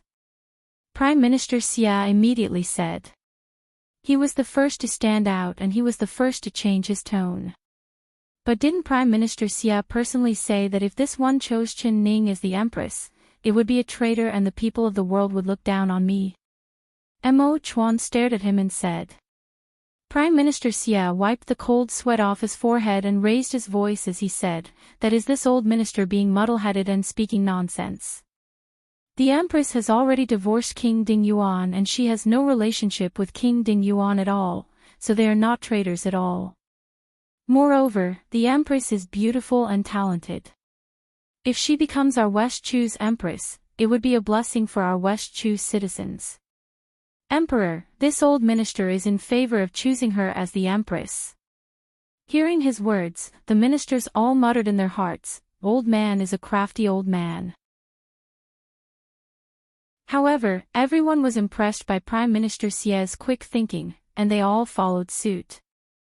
This minister is also in favor. This minister is filled with admiration towards the Empress. In the blink of an eye, these ministers that were filled with righteous indignation about the dangers of having Qin Ning as the Empress, were now all praising Qin Ning. This change in face was so fast that even Empress Dowager Zhou did not expect it. For these ministers to be able to reach their current positions, which one of them wasn't a good person? Seeing the emperor take out the jade seal and saying that he would abdicate, who wouldn't understand the emperor's intentions? Chapter 1003. Understanding this point, the ministers broke out in a cold sweat, secretly regretting their previous words. They really shouldn't have slandered the emperor's beloved girl without understanding the emperor's intentions. So everyone's tone changed and they began to praise Qin Ning. Talented and virtuous, with a blue heart, all kinds of praises filled their ears. Qin Ning did not say a word from beginning to end. She just silently stood there, staring at Mo Chuan with her dark and clear eyes. Everyone slandered her and praised her, but she remained indifferent. It was like a cool breeze blowing past her ears, not bothering her at all. She believed in Mo Chuan. He had said that even if the sky fell, he would be there to hold it up for her. So she wholeheartedly believed in him. He really did not disappoint her. Mo Chuan waited for everyone to praise Qin Ning. When there were no more new words to say, he raised his hand. The ministers immediately closed their mouths and the scene became silent. Since everyone agrees with this one making Qin Ning the Empress, this one naturally cannot go against everyone's wishes. It seems like the Empress Mother has chosen for this one is the wish of everyone, but from now on, this one does not want to hear a single bad word about the Empress. If this one hears it, this one will not tolerate it. Mother, please give the Empress the coronation ceremony. Mo Chuan said in a clear voice. This time, the ministers did not have any objections at all. Everyone looked at Empress Dowager Zhou with a serious expression as she held the dazzling Empress crown and slowly placed it on Qin Ning's head. Long live the Emperor, long live the Empress. The ministers all shouted out in unison as they bowed down to the Emperor and Empress in front of the ancestral temple. Seeing this, Empress Dowager Zhou's eyes suddenly became wet. She raised her hand and slowly wiped the tears from the corner of her eyes. She couldn't help revealing a faint smile. She looked at the pair of people standing proudly in front of the ministers. She was proud of her son and also proud of her son's newly crowned empress. The heavy burden of the West Chu country, she could finally put it down. She could finally hand it over to this pair of young people. Everyone's eyes were on the Emperor and Empress, so no one noticed Chu Xiaoyang among the kneeling ministers. No one even noticed that he had appeared in the Empress coronation ceremony and no one mentioned his name. They had already completely forgotten about him. Even he himself had forgotten that he was once the illustrious and famous King Ding Yuan. He was still wearing the same luxurious purple robe. Usually, people would see him in the crowd, but today, from beginning to end, no one's gaze lingered on him, because he was like a candle that was about to be extinguished, dim and without light. Even if someone inadvertently looked at him, they wouldn't think that this plain-looking person was the handsome King Ding Yuan. But this was the effect that Chu Xiaoyang. He was no longer arrogant and domineering, no longer attracting attention. He became low-key and calm. Chu Xiaoyang did not want to participate in the coronation ceremony at all. To him, this was a kind of face-slapping humiliation. If it was the previous him, he would not have been able to accept this. Chapter 1004. This really was a large irony. This was the girl he had loved for 8 years, the girl buried deep in his heart. He had thought that he would never be separated from her, but he never thought that the distance between them would already be this far away. After the Empress coronation ended, the Emperor, Empress, and Empress Dowager Zhou returned to the palace. The ministers all sat in their own carriages and left the ancestral temple. Very quickly, there was only Chu Xiaoyang left. His right hand was placed on his chest and he could feel the blood flowing out, but no one could see it, not even himself. Regret? He asked himself. It was he who used that half a snow ginseng to save her life. He could have asked for more, the throne was already within his reach. As long as he said a single word today, Mo Chuan would have given him the throne without any hesitation. However, he gritted his teeth and did not say a single word. Mo Chuan once again placed a chance in front of him, but he still let this chance slip away from his eyes. Because this was something Mo Chuan gave to Chu Xiaoyang, he did not care about it. If he wanted it, he would use his own strength to take it from Mo Chuan's hands, including her.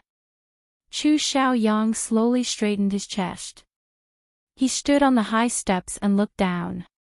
The red carpet led all the way to the palace. Her figure had already disappeared, but he still foolishly looked at her. The sunlight shined down on his face, making him dazzling once again. He tightly gripped a piece of paper in his hand. This was the divorce letter she had written for him. He had said that the moment this divorce letter appeared in front of her again would be the moment he came back to look for her. Chu Xiaoyang's lips slowly curled into a smile as he confidently said. Ning, there will be a day when you will return to my, Chu Xiaoyang sighed. After returning to the Guan Osprey Palace from the coronation ceremony, the first thing Chen Ning did was take off the heavy phoenix crown and rubbed her sore neck. Mo Chuan walked over and placed his hand on her slender neck, gently rubbing it for her. With a faint smile, he said, "Are you tired today?" "I'm not tired, the one who's tired is you, right?" Her eyes sparkled as she revealed a faint smile at him. "Mo Chuan, you put on a good show today." She bit her lips and said with a smile. "What show did I put on?" Mo Chuan innocently looked at her. Chen Ning rolled her eyes at him and confidently said, "You're the respected emperor, yet you're acting shamelessly in front of everyone." Pooh! Mo Chuan could not hold it in and broke out into laughter. "How did I act shamelessly? Tell me about it."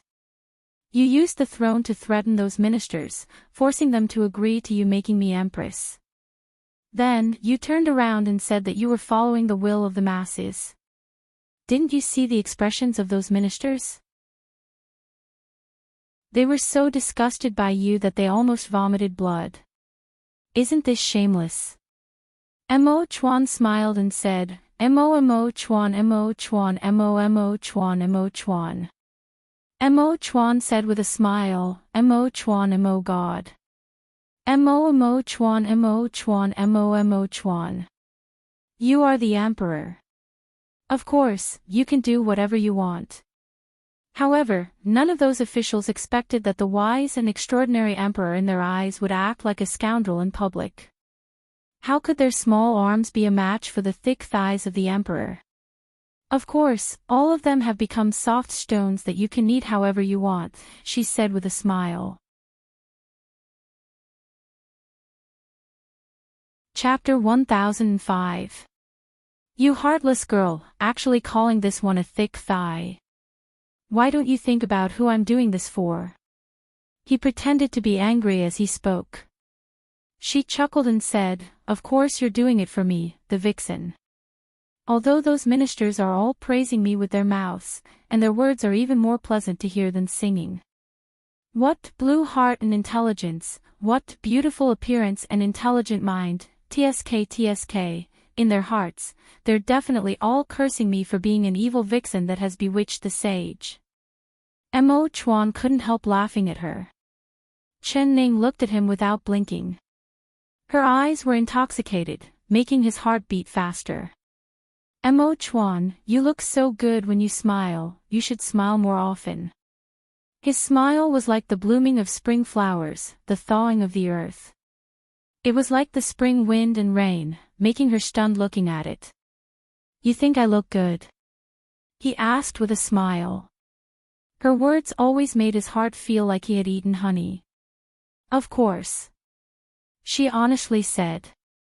This was the first time Mo Chuan was happy that he had a pretty good face because she felt that this face was good and she couldn't take her eyes off it. But I think you look better. Not only do you look good, you're also delicious. He used the tip of his tongue to moisten his lips. His eyes looked down and stared at her red lips. Chen Ning suddenly thought of his passionate kiss in the morning. She quickly jumped up from the chair and moved back. Mo Chuan, stop messing around. Where do you want to hide? Don't think you can hide from me in this life. He stretched out his arms and easily caught her. Looking at her shy and red face, he chuckled. What are you afraid of? It's not like I'll eat you right now. Chen Ning calmed herself down. That's right, with Dr. Zhang's orders, he wouldn't touch her right now, so what was she afraid of? Actually, Mo Chuan, you don't need to act shamelessly today. You just need to loudly say in front of everyone, this one wants her as the Empress, and those ministers wouldn't say a single word, but you didn't say anything. You let those ministers give a bunch of reasons first, and when they finish speaking, you forced them to refute their own reasons, making them slap their own faces. You really are bad. Thinking about it now, she couldn't help wanting to laugh. This Mo Chuan, he really was black-bellied. Mo Chuan said with a smile, it's more interesting like this. Don't you think this kind of show is more interesting? It's indeed very exciting. Watching their faces change back and forth, it's almost as if they're actors on stage. She giggled. That's right, Mo Chuan, why didn't I see Xiaobai at the Empress ceremony today? Speaking of which, I haven't seen or heard from him for several days. He didn't even appear at such an important event today. Did something happen to him? Mo Chuan. She had not thought about Chu Xiaobai for the past few days. Even if his figure flashed in her mind, it was just a flash. Because her heart was filled with Mo Chuan, there was no room for her to think about other people or other matters. She remembered reading a sentence from a book: when you have a partner, you will ignore a lot of people and things around you. Your world will become very small, so small that only the person beside you is left. This was life, and no one was an exception. Only now did she realize the true meaning of this sentence. She was too happy, but when she thought of Chu Xiaobai, she couldn't help feeling a trace of regret. Chapter 1006. Hearing her suddenly mention Chu Xiaobai's name, Mo Chuan's arms holding her slightly stiffened, but Chen Ning did not notice it. Xiaobai. I sent him out to do something important. He isn't in the capital right now. What, you've already become my empress, are you still thinking about him in your heart? Aren't you afraid this one will be jealous? Mo Chuan deliberately said.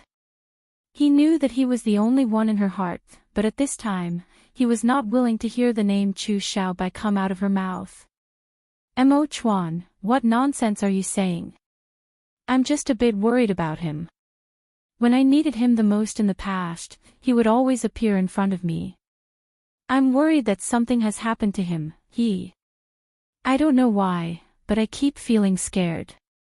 What did you send him out to do? Is there any danger? She looked at him with a bit of worry. His heart slightly sank, but he had a relaxed expression on his face. Do you think I would send him out to do something dangerous? He went to ask for medicine for you. That day when you were poisoned and your life was in danger, it was Xiaobai who took the initiative to ask the #1 divine doctor in the world for medicine to cure you. That divine doctor's residence is at least a few days away from the capital, so perhaps he still hasn't arrived at the divine doctor's residence yet. Since you're worried about him, this one will send Shui Feng to chase him back. If he knows that you're fine, he will definitely rush back to see you. Are you assured now? The #1 divine doctor in the world. Is his medical skills even better than Dr. Zhang's? Chen Ning had indeed heard of this name before. Mobai had sent Chu Xiaobai away because of jealousy and sent him to ask for medicine for Empress Dowager Zhou. It was said that he went to ask the #1 divine doctor in the world. She naturally did not doubt Mo Chuan's words at all, but she was a bit curious about this #1 divine doctor. Mo Chuan nodded, but he did not say anything else. Mo Chuan, you should send Shui Feng to chase Xiaobai back. He's working so hard for me, it makes my heart feel uneasy. She let out a soft sigh. Hearing that Chu Xiaobai was working so hard for her, her heart was filled with gratitude and guilt. All right, then I'll tell Shui Feng now. You little girl, thinking about another man like this, are you really not afraid I'll be jealous? He deliberately looked at her with dissatisfaction. She giggled. You won't be jealous of Xiaobai because you care about him like me and because he is our closest person. You're right. Mo Chuan turned to look at her before opening the door. The smile on Chen's face slowly disappeared. In the coronation ceremony, she did not see Chu Xiaobai's figure, but she saw a person she did not want to see at all. Chen Xiaoyang. If she wasn't so familiar with him, to the point where she could recognize him just by looking at his silhouette, she would not have believed that the person she saw today was Chu Xiaoyang. He was among the group of ministers, his purple robes fluttering about, bright and beautiful, but not the slightest bit of attention. He became gloomy and low-key. Although his eyes were fixed on her, she couldn't feel his overbearing aura. But her attention did not stop on Chu Xiaoyang. She just looked over his face and did not look at him again. Chapter 1007. Her life was saved by Chu Xiaoyang. But he had given it back to her. From now on, he didn't owe her anything and she didn't owe him anything. They were just like two strangers. But today, Chu Xiaoyang had done it. He was not as crazy, excited, or angry as before, there was only calmness on his face.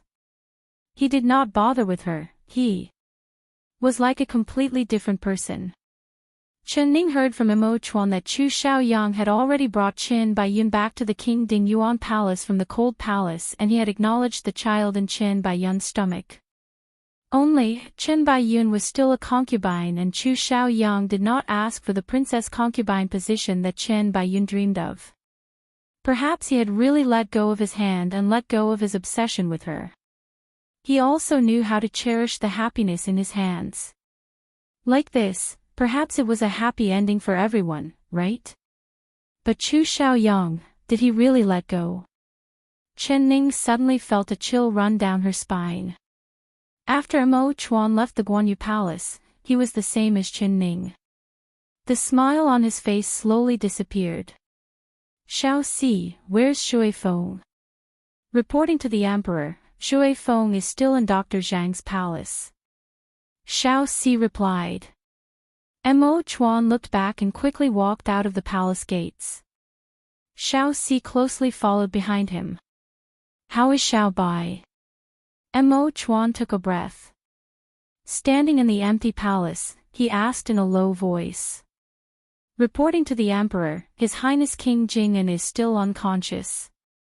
Dr. Zhang said that he hasn't eaten anything for 2 days and his fever hasn't subsided, so his situation is not good. Xiao Si replied in a small voice. Mo Chuan's breathing stopped. Didn't Dr. Zhang clearly say that he was fine that day? He should be fine as long as he rests, so why is his illness becoming more and more serious? Xiao Si shrunk his neck and said, Emperor, Dr. Zhang said that King Jing'an's sword wound is not fatal and his wounds have been healing very well these past 2 days, but for some unknown reason, King Jing'an suddenly has a fever. Sometimes it's cold, sometimes it's hot. Even Dr. Zhang can't find the cause, so. Follow this one to Dr. Zhang's house, this one wants to personally see Xiao Bai. Mo Chuan did not wait for him to finish as he turned to leave. Emperor, you. It's best if you don't look. King Jing'an's current appearance is different from before. Xiao Si chased behind him and stuttered. How is it different? Mo Chuan suddenly stopped and turned around, staring right at him. He. Xiao Si lowered his head. Xiao Si, are you hiding something from this one? Xiao Bai, Is he already? Mo Chuan's pupils shrank and he reached out to grab Xiao Si's shoulder. His heart filled with fear. No, Xiao was in and Xiao Mo, Xiao. Xiao on, Xiao Tian Shat Xiao Yang Xiao Shat. Xiao Si, tell this one everything clearly. Mo Chuan shouted in a low voice. Xiao Tiant. Xiao Si knelt down and said with tears in his eyes, King Jing'an is still alive, but Dr. Zhang said that he has already lost consciousness and can't feel anything. He can't hear or see anything and he is very thin. Thin to the point that he doesn't seem like him. Mo Chuan's body heavily trembled, almost not daring to believe what he was hearing. He stared right at Xiao Si and said in a hoarse voice, say it again. Xiao Si swallowed his saliva and repeated his words. Mo Chuan felt dizzy. He stared at Xiao Si for a while before suddenly turning around. He used his qinggong and disappeared from Xiao Si's sight after a few leaps. Chapter 1008. Chen Ning thought that Imo Chuan would come back soon, so she changed into a set of comfortable clothes in her room. She took off the complicated Empress robe and felt her body become much more relaxed. Who would have thought that after waiting for a while, she would not see Imo Chuan's figure? She thought that he must have gone to the royal study to take care of some matters. In the past few days, because of the wedding and Empress ceremony, as well as her being poisoned, Imo Chuan had not had a good rest at all. He hadn't even taken a step into the royal study for several days, so he must have accumulated a lot of matters to take care of. She had nothing to do and remembered that Imo Chuan had asked her to practice internal energy, so she sat down cross-legged on the bed and began to cultivate according to Imo Chuan's internal energy cultivation technique. But after cultivating for a while, she felt her eyelids become heavy and she was filled with fatigue. She unknowingly fell onto the bed and fell into a deep sleep. She slept all the way until the sky turned dark. When she opened her eyes, she found that the light of dusk had already entered the room and everything was a blur. There were no candles lit in the room and there was no one there. She found that there was a thin blanket covering her body. It must have been Xiao Ru who came in to cover her when she was asleep and her heart filled with warmth. Xiao Ru. She raised her voice and called out. Young miss, you're awake. Xiao Ru immediately pushed open the door.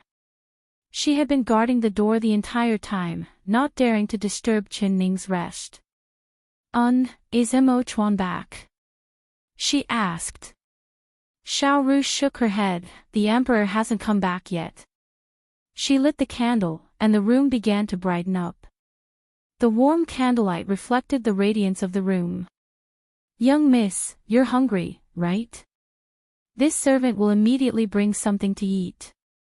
After Xiao Ru said this, she said in an embarrassed voice, then, should this servant call you the Empress in the future? Chen Ning smiled as she pinched her nose and said, you can call me whatever you want, it's up to you. Then this servant will call you young miss like before. Calling you the Empress is too awkward. Xiao Ru stuck out her tongue and walked out the door.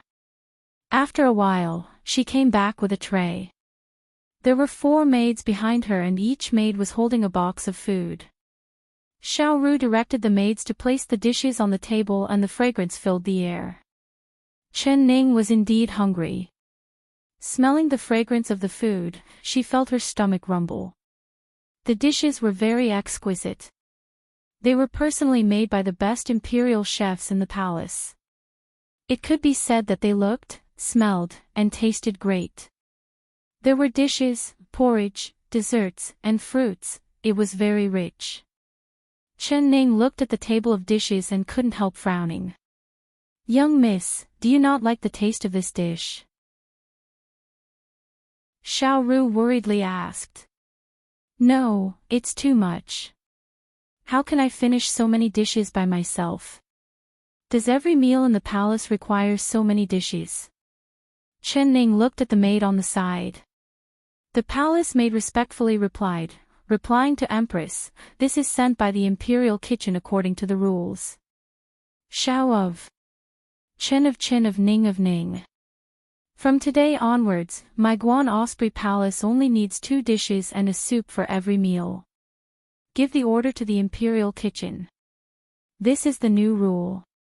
The Empress of Chen of Li Yi of it. I can't finish all of these dishes, I only need 4 dishes. You can eat the rest. Chen Ning said. Chapter 1009. Xiao Ru said with a smile, this elder sister, the Empress always keeps her word. You can take these dishes away. She left behind 4 dishes and placed the rest into boxes of food, giving them to the maids to take away. The 4 maids carried the boxes of food as they left. Xiao Ru, let's eat together.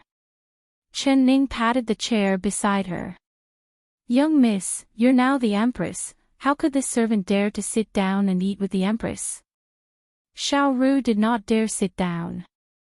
Chen Ning said with a smile, silly girl, just treat this place like before. The Empress is just an empty title. Come, sit down. She pulled Xiao Ru to sit beside her and placed the chopsticks in her hand. Don't hold back. Just do what you did before. Xiao Ru revealed a smile and said, all right. After the two of them finished eating, Xiao Ru cleaned up the dishes. Young miss, how about this servant help you bathe and change? Chen Ning nodded and looked out the window.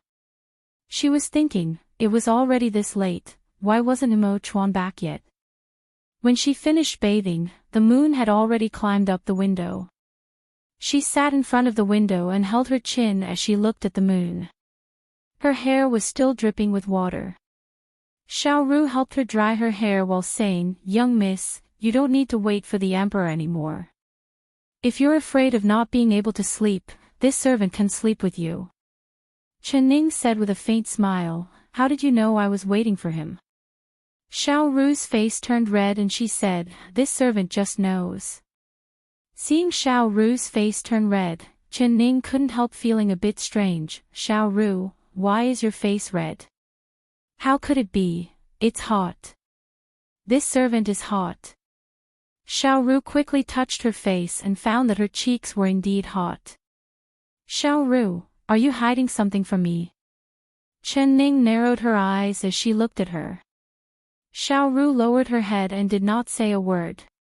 Chen Ning looked at her bashful and shy appearance and was a little surprised. Could it be that this girl was experiencing her first awakening of love?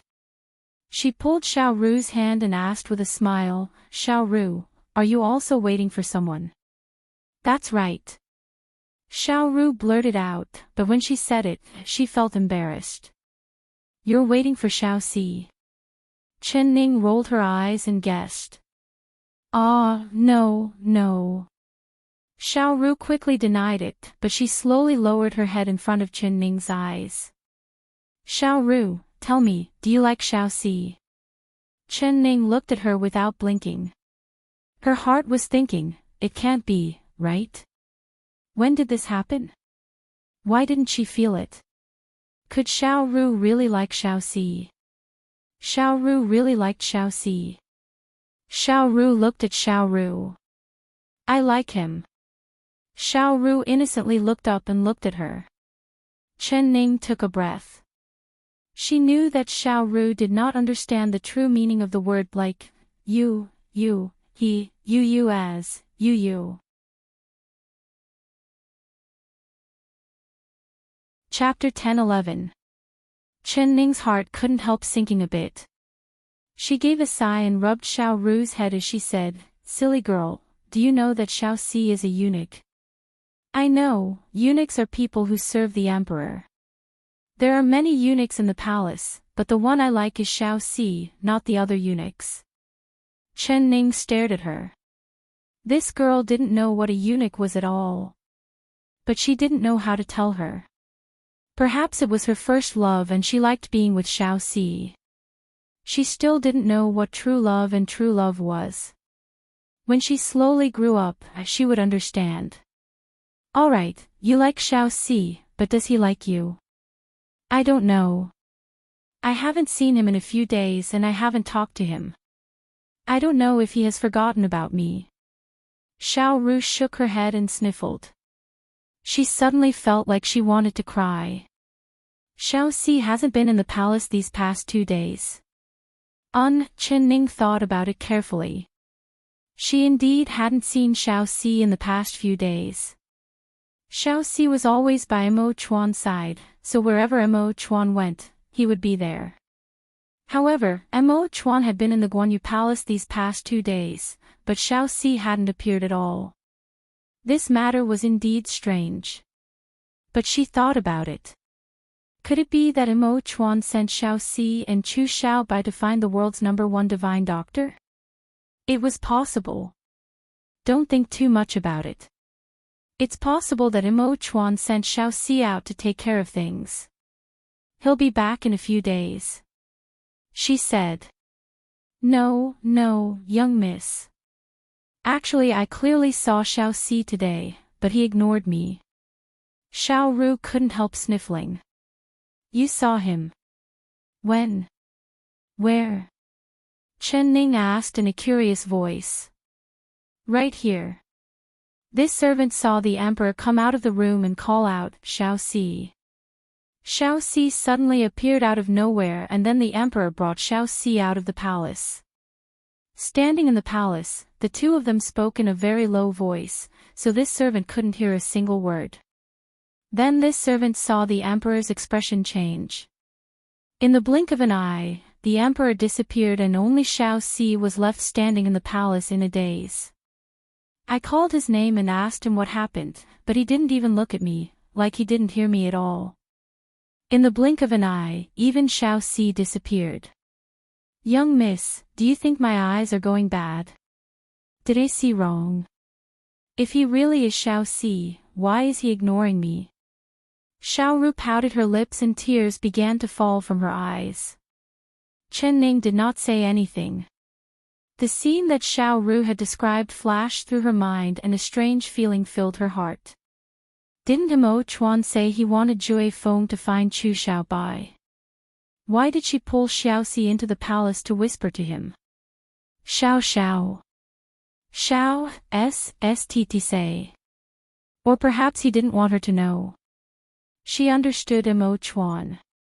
He had a calm and steady personality, not showing any emotions on his face. Unless he was in front of her, he would reveal a smile. Normally in front of the ministers and in the palace, he would always have an ice-cold face. What did Xiao Si say that could make Mo Chuan's expression change? It must be a very big matter. Mo Chuan still hadn't come back, which meant this matter was very troublesome. What kind of big matter could it be? Could something have happened to Xiaobai? She shook her head and threw that bad premonition to the back of her mind.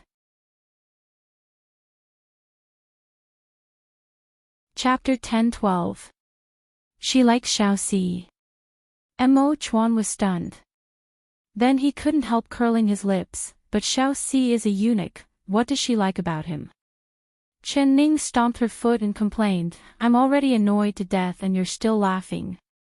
If I knew what she liked about Xiao Si, I would immediately call Xiao Si over and have him change all the things Xiao Ru likes about him. Mo Chuan smiled again, why do you always have so many tricks in your head? Now that your little girl likes a eunuch, what are you prepared to do? How would I know? Xiao Ru is still young, she can't tell what a eunuch is and what a normal man is. When she grows up.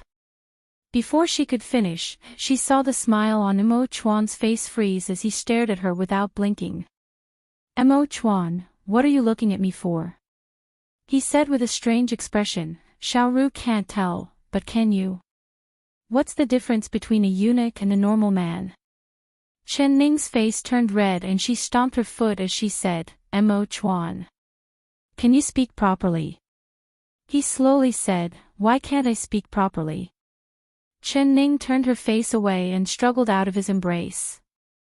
Mo Chuan gave a laugh and held her in his embrace again. With a smile, he said, all right, I'll send Xiao Si far away and have him appear less in the Guanyu Palace. If Xiao Ru doesn't see him in the future, she will naturally forget him. When she's a bit older, you can slowly find a good marriage for her and let her get married in style. What do you think? It sounded like a good idea. Chen Ning nodded and looked up at him, then what about Xiao Si? Why haven't I seen him in several days? Where did you send him? Mo Chuan said with a smile, you're not asking where I went and you're actually worried about Xiao Si. Is it Xiao Ru who likes him or you who likes him? Mo Chuan. She stomped her foot again. He revealed a smile and carried her to the bed. It's too late, let's rest. He placed her on the large imperial couch, took off his coat, and laid down beside her. He blew out the candle, and the room immediately became dark. Only the moonlight shone through the paper window, dimly illuminating the floor. Chen Ning rested her head on his arm. She had just slept during the day and was very energetic, so she couldn't sleep right now. She heard Mo Chuan's breathing become heavy, like he was already asleep. She didn't dare to move around in his arms. She just opened her eyes and stared at his sleeping face with the help of the hazy moonlight. When he was asleep, he was the same as when he was awake. His face was serious and cold, and his body was straight and stretched out. One arm was for her to use as a pillow, and the other was gently wrapped around her shoulder. His face was also very white and the corners of his lips were slightly curled up. Even when he was asleep, he was still that. His body was also very warm, with a scent that she was familiar with, as well as a faint scent of herbs. She knit her brows and thought of the injuries on his body. Her heart instantly ached and she reached out to take off his clothes, preparing to see his injuries. She gently undid his belt and found that he wasn't moving at all, still sleeping. She let out a sigh of relief and went to take off his clothes. Suddenly, her hand was held by a fiery hand.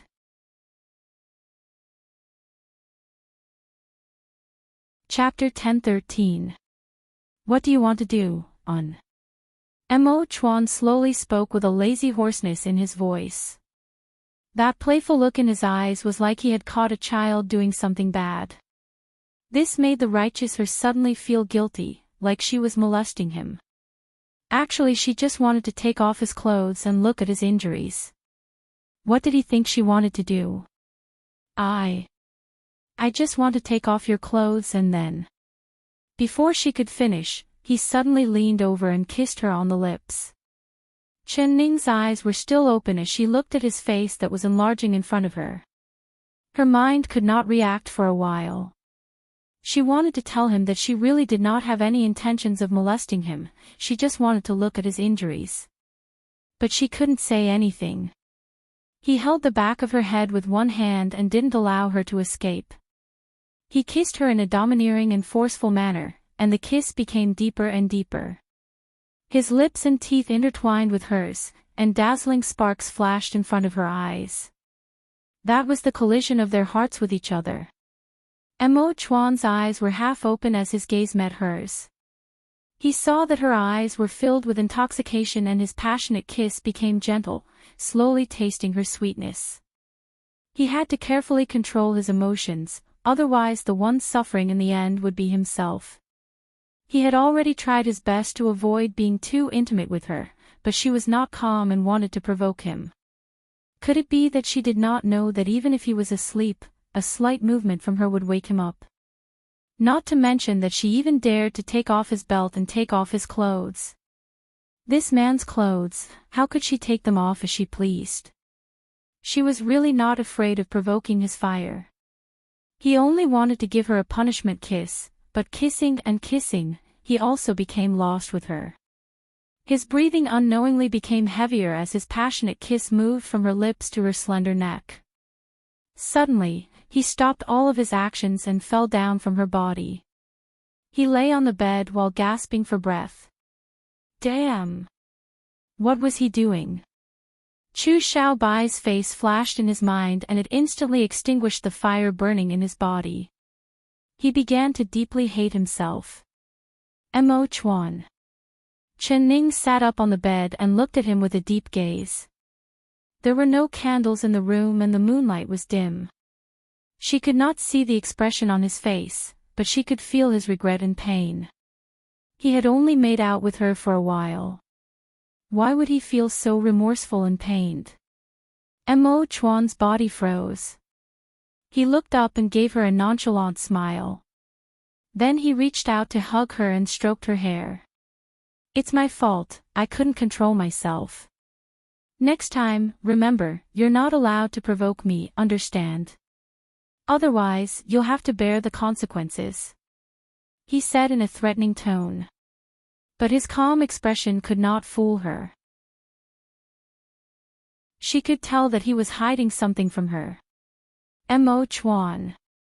She continued to look at him. Mo Chuan felt like he was being seen through under her clear-as-water eyes. He forced himself to calm down as he pinched her chin. Do you want me to kiss you again? Mo Chuan.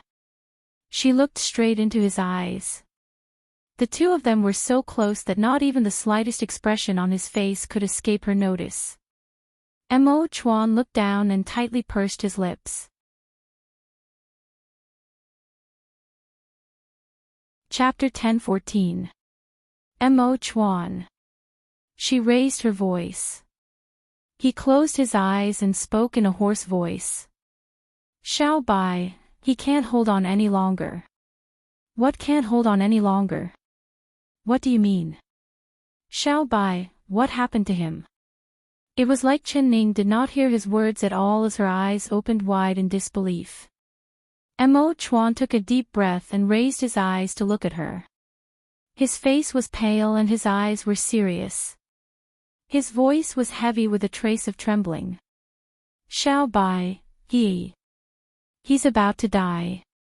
It was like a muffled clap of thunder exploding in her ears, causing her to be dumbfounded.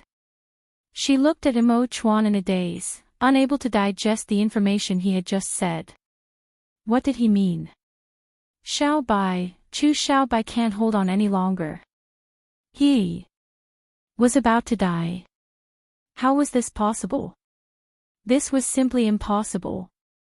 Mo Chuan, you're joking, aren't you? You're lying to me on purpose, aren't you? Her voice trembled and her eyes unknowingly filled with tears. He held her hands and could feel her entire body trembling. It's true. Ning, I'm not lying to you. But why? Just what happened, tell me.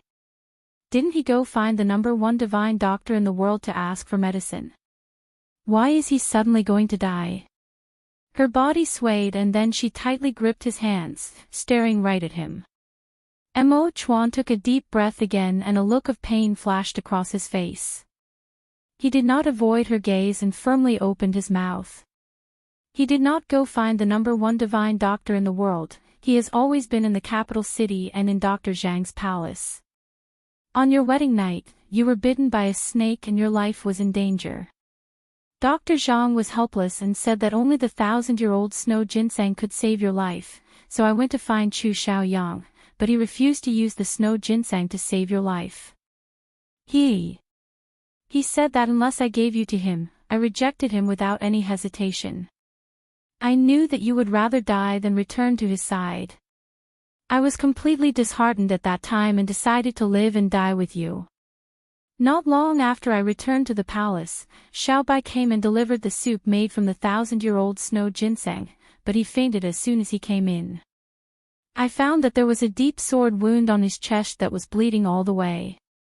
In order to save you, he did not hesitate to injure himself and let Chu Xiaoyang stab him. Then he gave the life-saving soup that Chu Xiaoyang gave him to you, but he still fainted. He paused after saying this because tears were already pouring out from his eyes and his throat was choked. Looking up, he did his best to control himself and not let the tears fall. He did not want her to see his tears. Chen Ning listened in a daze. She did not notice Mo Chuan's tears at all because her eyes were filled with a mist of tears and she could not see anything. But her eyes were wide open as she looked at Mo Chuan without blinking. Her face was as pale as Mo Chuan's and her lips trembled. After a while, she finally moved her lips and asked in a low and hoarse voice. In order to save me, he is about to die, right? Mo Chuan closed his eyes and gave a soft, sound. Her body swayed again and her fingers turned cold without a trace of warmth.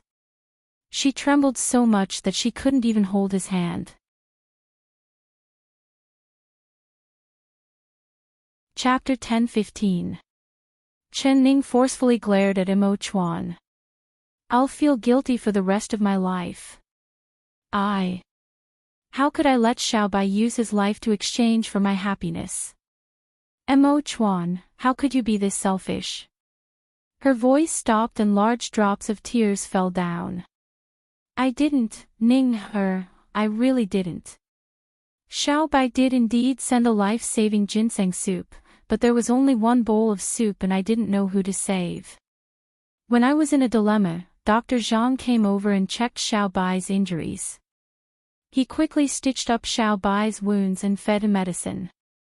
Dr. Zhang said that Xiao Bai only had external injuries and nothing serious, he would recover after a while, so I believed Dr. Zhang and picked up the snow ginseng soup to save you. Before Mo Chuan could finish, he was coldly cut off by Qin Ning. So, I drank that bowl of life-saving ginseng soup, didn't I? No, you didn't drink that soup because it was poisoned by Chu Xiaoyang. Her body suddenly trembled and her eyes opened wide in shock. She tightly knit her brows and said in a confused voice, I don't understand. Mo Chuan gritted his teeth and no longer hid anything. He told her everything that happened that day. Because Chu Xiaoyang had already guessed Xiao Bai's intentions, he deliberately made a bowl of poison to make Xiao Bai think it was life-saving ginseng soup. He wanted me to personally feed it to you, he wanted to personally see my painful expression when I killed the person I loved the most. It's a pity that his poison was seen through by Dr. Zhang. God bless me, I didn't feed you that poison soup. He couldn't help tightly hugging her. Thinking of the scene at that time, his heart was still filled with fear. Chen Ning gave a cold shiver in his embrace. She knew that Chu Xiaoyang hated Mo Chuan, but she never thought that he would hate Mo Chuan to this degree. He actually used his own blood-related little brother and ignored his own brother's life, allowing the person he hated to personally poison the person he loved the most. Just what kind of cruel and ruthless heart was this? Then what happened after that? How did I cure the poison? Didn't you say that it was the 1,000-year-old snow ginseng that Chu Xiaoyang sent to save me? That's right. Who can guess Chu Xiaoyang's thoughts? He followed Xiao Bai into the palace and hid in the shadows the entire time. Only when Dr. Zhang saw through his poison did he show himself. He happily took out the snow ginseng and said that he owed you his life, so he would return it to you. Then he left without looking back. After Chen Ning heard this, she didn't say a word. Of her eyes were dark and Mo Chuan couldn't see through of Ning of her of his. Of his body. After that, Dr. Zhang brought Chu Xiaobai back to his palace to take care of his injuries. I've been busy with the Empress coronation these past few days, so I didn't have time to see him. Until Xiao Si told me today that Xiao Bai's condition has been worsening. He has already reached the point where he can't eat or drink and has completely lost his senses. When I saw him in Dr. Zhang's palace today, I almost didn't recognize him.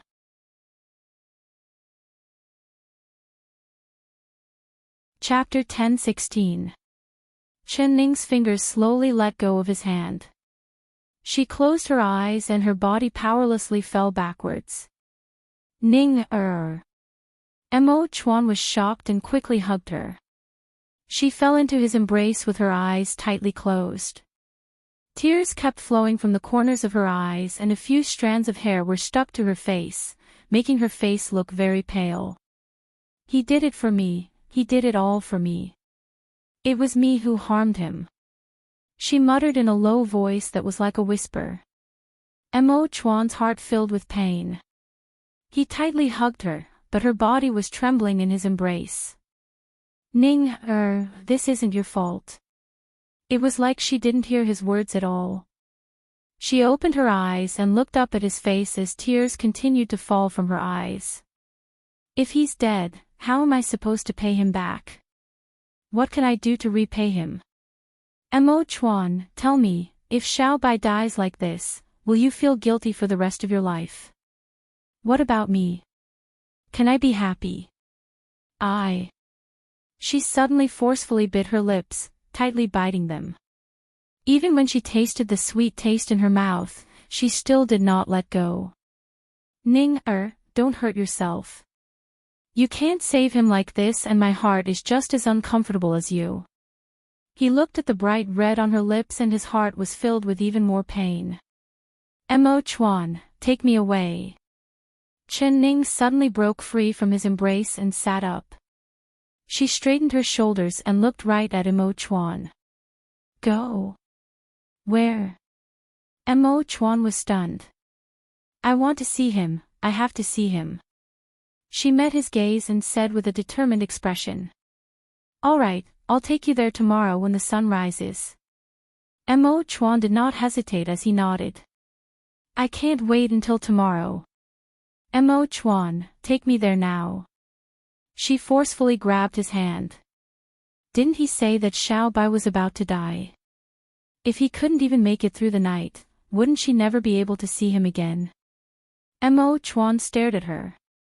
Her expression had already returned to normal, but her eyes were shining brightly. He knew that if she couldn't see Chu Xiaobai, she would not be at ease no matter what. When they arrived at Dr. Zhang's palace, the sky was still not bright. Mo Chuan brought her down from the roof and landed in the yard. A vigilant voice came from the room, "Who is it?" Following that, a faint gray figure floated out of the room. It was Shui Feng. When he saw Mo Chuan and Chen Ning standing in the yard, he was shocked and quickly bowed down. Greetings to the Emperor, Empress. Emperor, Empress, you guys. Why are you here? Xiao Si followed Shui Feng out the door, also incomparably shocked. Where is Xiao Bai? Mo Chuan asked.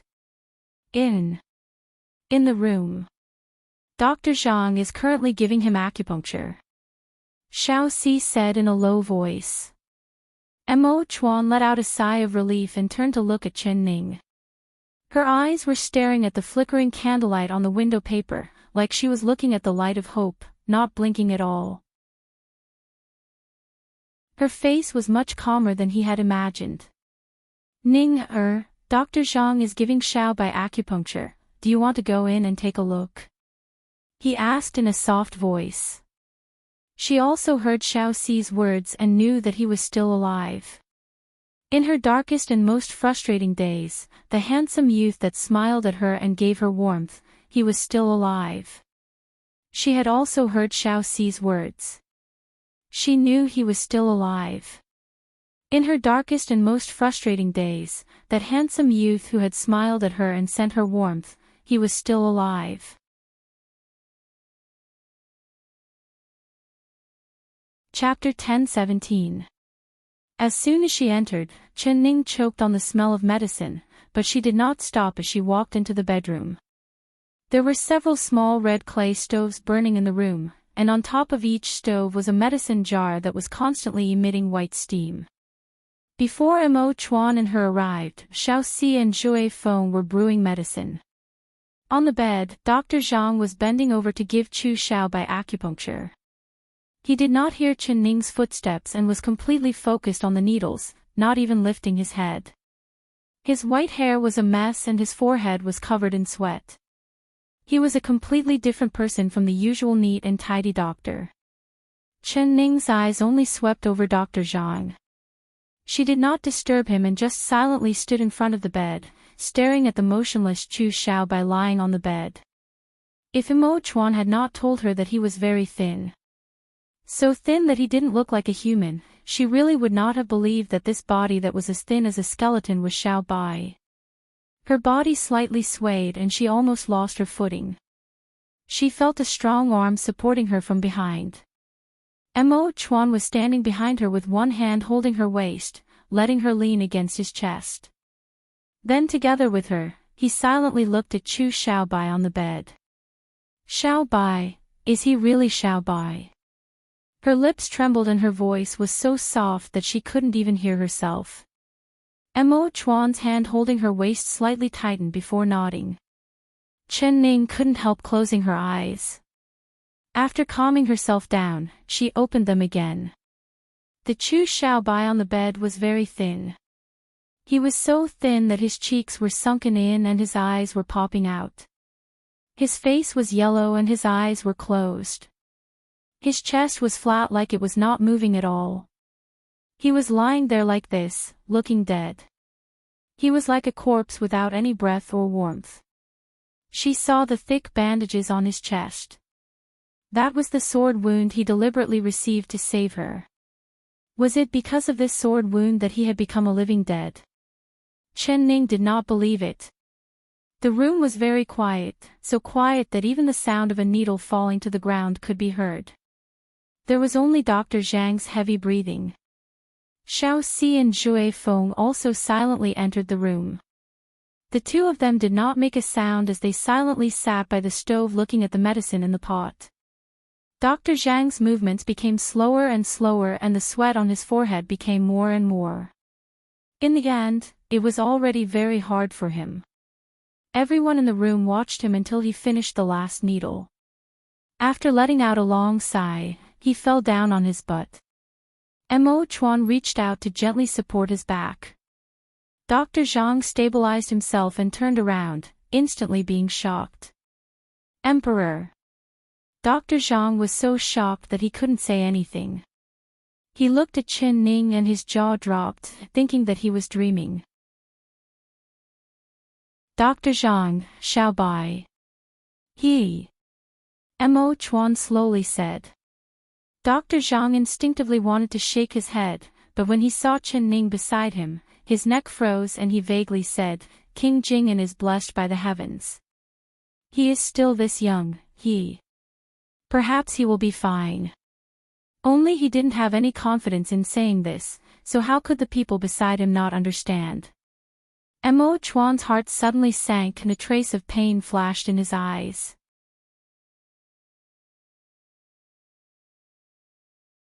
Chapter 10:18.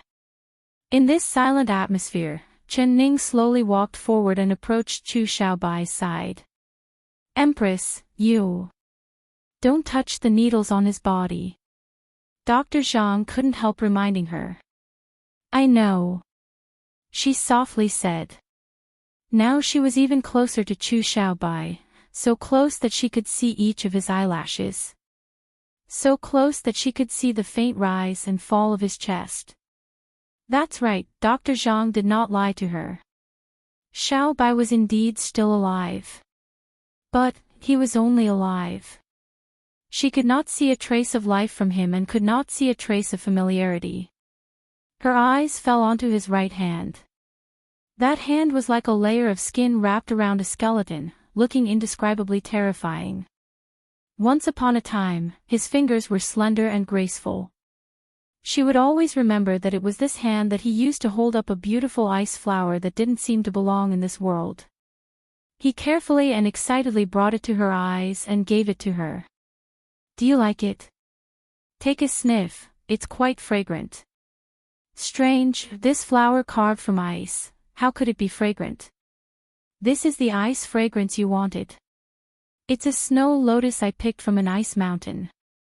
His clear and pleasant voice was still ringing in her ears, but the young man who gave her the ice fragrance had become a living dead person. Chen Ning tightly bit her lips, not allowing the tears in her eyes to fall. She still remembered the first time she saw him was in Chu Xiaoyang's wedding hall.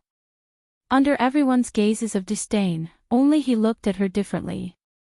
He revealed a smile to her that was like a spring breeze, blooming flowers everywhere. But the youth who had been smiling like the spring breeze was now lying motionlessly on the bed, allowing her gaze to wander over his face. His eyes were tightly shut, ignoring her.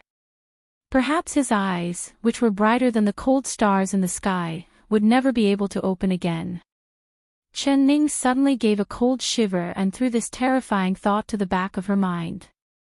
Dr. Zhang, wasn't he injured by a sword? How could he become like this in just a few short days? You're saying he can't hear, see, or feel anything. Why is it like this? She turned around and asked Dr. Zhang with a trembling voice. Dr. Zhang gave a sigh and shook his head, reporting to the Empress, this old minister has been a doctor for several decades, but I really can't explain why King Jing'an would suddenly become like this. The Empress is right, he only suffered a flesh wound. Although the sword wound injured his lungs and caused him to lose large amounts of blood, it wasn't fatal. This old minister helped him close the wound and fed him elixirs. According to this old man's experience, he should be fine after a few days of rest, but this old man never would have thought that King Jing'an's condition would suddenly worsen. Not only did it not improve, it became even worse. He paused for a moment, and an extremely ashamed expression appeared on his face.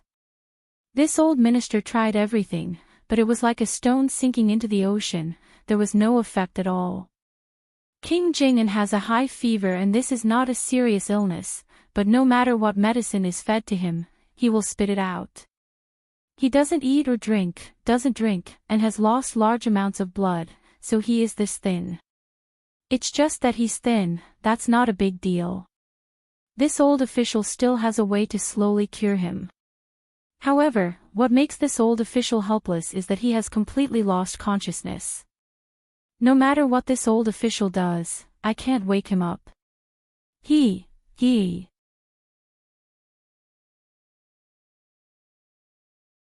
Chapter 10:19.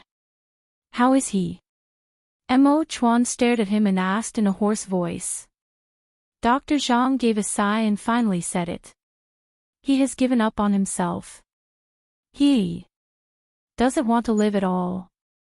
His words were like a muffled thunder, blowing up the people in the room. Chen Ning's body trembled again and she leaned back into Mo Chuan's embrace. She closed her eyes and 2 streams of tears flowed down. Mo Chuan's heart felt like it was being squeezed by something and it was so painful that he couldn't breathe. Dr. Zhang, didn't you say that King Jing'an had already lost consciousness? Why are you saying that he doesn't want to live anymore? What do you mean by this? He was confused hearing this. Yes, it's because he has sealed off all his senses. He doesn't want to hear anything from the outside and he doesn't want to feel anything. He has sealed himself in a shell and doesn't want to come out at all. He is wholeheartedly seeking death. No matter how good this old man's medical skills are, it is hard to save a person that wants to die. Not to mention that he doesn't want to take any medicine at all and he will vomit out whatever he eats. This old man can only use the golden needle technique to maintain his life force, but if this goes on, he won't last more than a few days. Dr. Zhang shook his head and said in a puzzled voice, this old man just doesn't understand. King Jing'an is in his prime, why would he want to die for no reason? This old man can only cure illnesses, but I can't cure the heart of the heart. If we want to save King Jing'an, we have to untie the knot in his heart. However, he doesn't want to listen to anyone right now and he can't hear anything. This is a truly incurable disease. He knelt down in front of Mo Chuan. Please forgive me, Emperor, this old minister has already done his best. Whether King Jing'an can live or not, this old minister only has 6 words, do your best and leave it to the heavens. Mo Chuan's chin tightened as he silently supported Dr. Zhang. This one knows that you've done your best, this one will not blame you.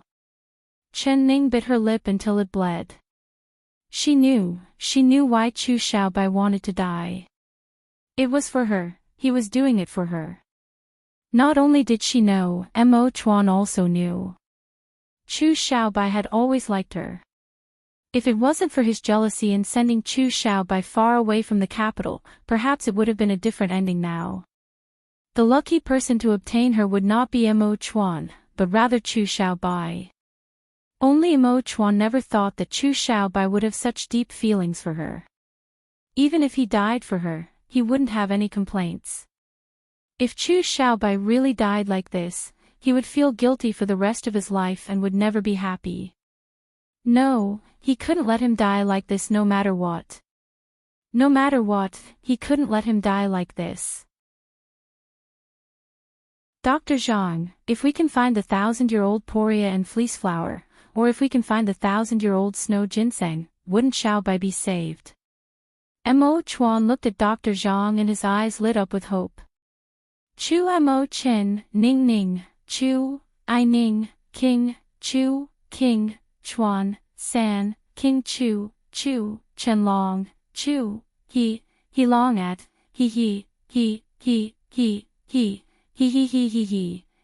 Mo Chuan's heart sank and the hope that was ignited was shattered again. Dr. Zhang, is there really no way to save Xiaobai? Your medical skills are so high and you've read so many medical books. Think about it again, there must be a way to save him. He is still so young, he won't die like this. I beg you, you have to save him.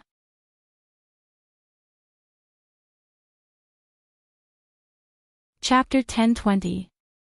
Empress, please stand up. You're making things difficult for this old minister. This old minister really has no other way.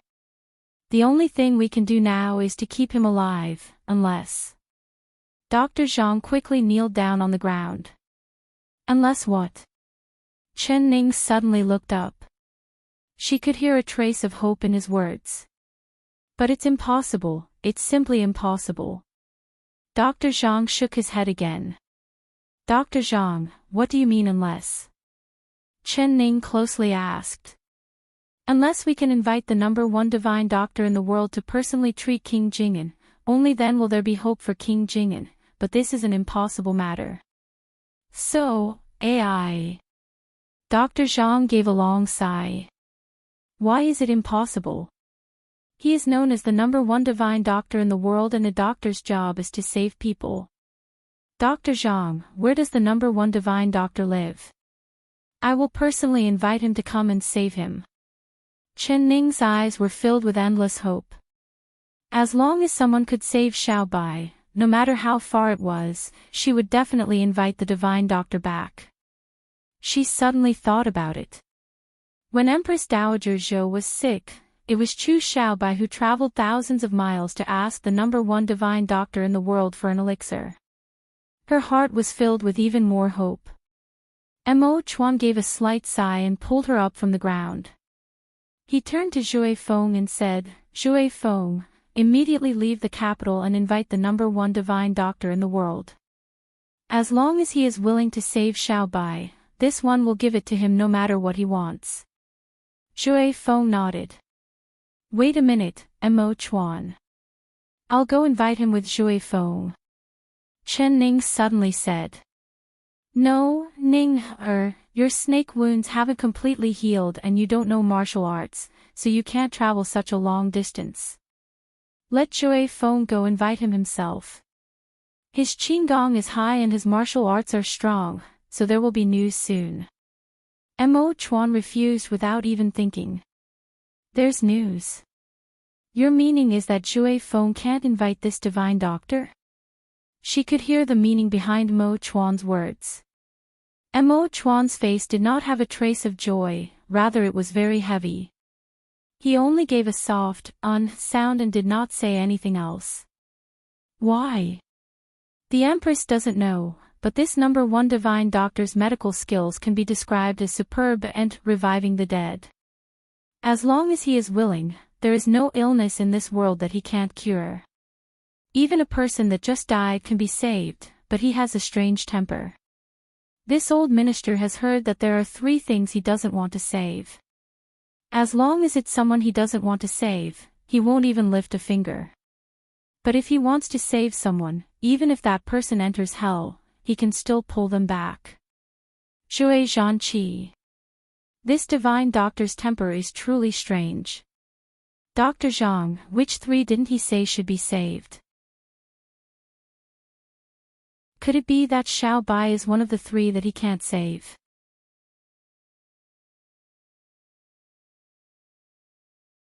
Chapter 10:21. When Chen Ning heard this, she couldn't help being stunned. She suddenly thought of something and turned to look at Mo Chuan. Last time the Empress Dowager was sick, you sent Xiaobai out of the capital to ask for medicine from the #1 divine doctor in the world. Didn't you get it? If he really didn't save her, then how could he give a prescription to cure the Empress Dowager's illness? If he can save the Empress Dowager, then he can definitely save Xiaobai. Mo Chuan shook his head with a sad expression. He held her hand and said, that divine doctor was willing to treat mother's illness not because Xiaobai kneeled in front of his door for 7 days and 7 nights, but rather because Xiaobai agreed to a condition and helped him do something that he couldn't do at all, so he made an exception. After that divine doctor gave the prescription to Xiaobai, he said that he had already made an exception once, so there wouldn't be a second time. Even if Xiaobai personally went to ask him for help in the future, he wouldn't do anything.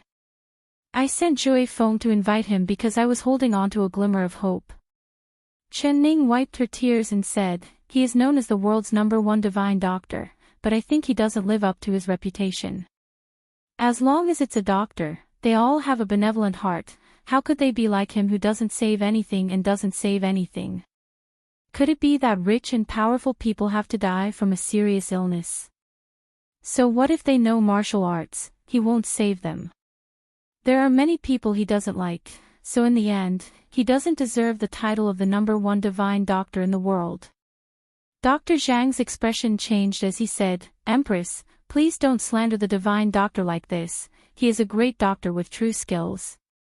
This old minister has practiced medicine for several decades, and the person I admire the most is this divine doctor, but it's a pity that I don't have the fortune to see him and I don't have the fortune to ask this divine doctor for a few pointers. It really is a regret of my life. If Zhui Feng can invite the divine doctor to the capital, this old minister would like to see the divine doctor no matter what. His words were filled with praise for the #1 divine doctor, but the more he praised the divine doctor, the angrier Chen Ning became. This divine doctor was truly wild enough. Was he amazing just because he had good medical skills? He didn't save anyone and even made a bunch of rules. What face did he have to be called the #1 divine doctor in the world? I'll go invite this divine doctor now. If I can't invite him to save Xiaobai, I won't return to the capital. She stomped her foot and angrily said. Zhui Feng, go prepare the carriage, we'll leave immediately. Zhui Feng, go prepare the carriage now, we'll leave immediately. Mo Chuan's face sunk as he said, Ning, you can't speak nonsense. Do you think you can invite this divine doctor just because you want to? Even I don't have any confidence if I invite him myself, not you. Could it be that if you can't invite him, you'll never come back in this lifetime? She raised her head and looked right into Mo Chuan's eyes. She said with a serious expression, Mo Chuan, believe me, I will definitely have a way to ask this divine doctor to save us. This is our only hope of saving Xiaobai, so no matter how hard it is, I will not give up. Her expression was resolute, and her tone was full of irrevocable determination. Feng out of his of he, chin of chin long t, chin of t test t chin wanted chin. But how could he be assured of letting her go to such a far place alone? She didn't know martial arts, and even if Zhui Feng protected her, he couldn't be assured at all.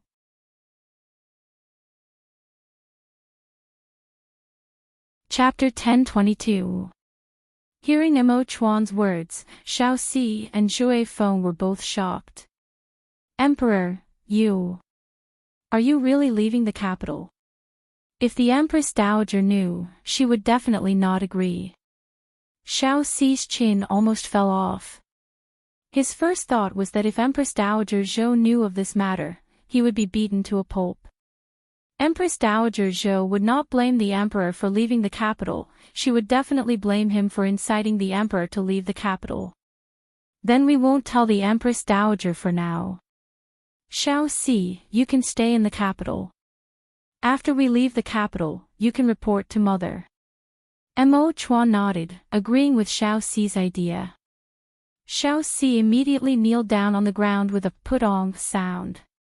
He said with a bitter face, Emperor, you should bring Xiao Si to find the divine doctor. The task of staying in the capital to report to the Empress Dowager can be given to Zhui Feng. Zhui Feng became anxious when he heard this. He kneeled down on one knee and said, Emperor, this subordinate is your secret guard. This subordinate's duty is to protect the emperor, so of course wherever the emperor is, this subordinate will be there.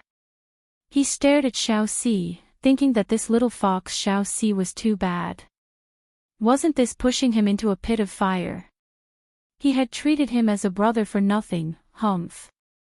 Mo Chuan, you are the ruler of a country, there are many matters of the country that you need to deal with. The country cannot be without a ruler, so you can't leave the capital. Just leave the matter of finding the divine doctor to me. Chen Ning shook her head at Imo Chuan with a look of disapproval. Could it be that you think I can let you take this risk alone? Do you know how far it is to get to the divine doctor's place? What kind of danger do you need to experience? You are a weak girl who doesn't know martial arts, how can I be assured with you? Imo Chuan deeply looked at her. I am not going alone, I will bring Zhui Feng with me. His qigong is good and his martial arts is high, not to mention that we are only going to find the divine doctor to save a person, not to fight, so what kind of danger could we encounter? Even if we meet some small thieves, humph, they wouldn't be Zhui Feng's match. Hey, Zhui Feng, you can't even deal with those small thieves, right? Chen Ning said with a relaxed expression. Zhui Feng's face flashed with a proud look. Trivial thieves, what is there to worry about? This subordinate can fight 100 alone. Zhui Feng, you're really strong.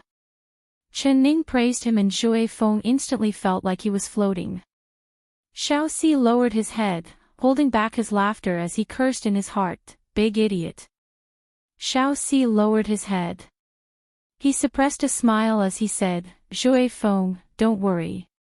He is your best hidden guard. Do you think Zhui Feng's martial arts aren't good enough and he can't protect me? Chen Ning said. Imo Chuan hesitated. Zhui Feng anxiously said, Emperor, this subordinate will definitely protect the Empress, not letting her lose a single hair. Zhui Feng, Si Feng, he was now feeling more and more sympathy for Zhui Feng.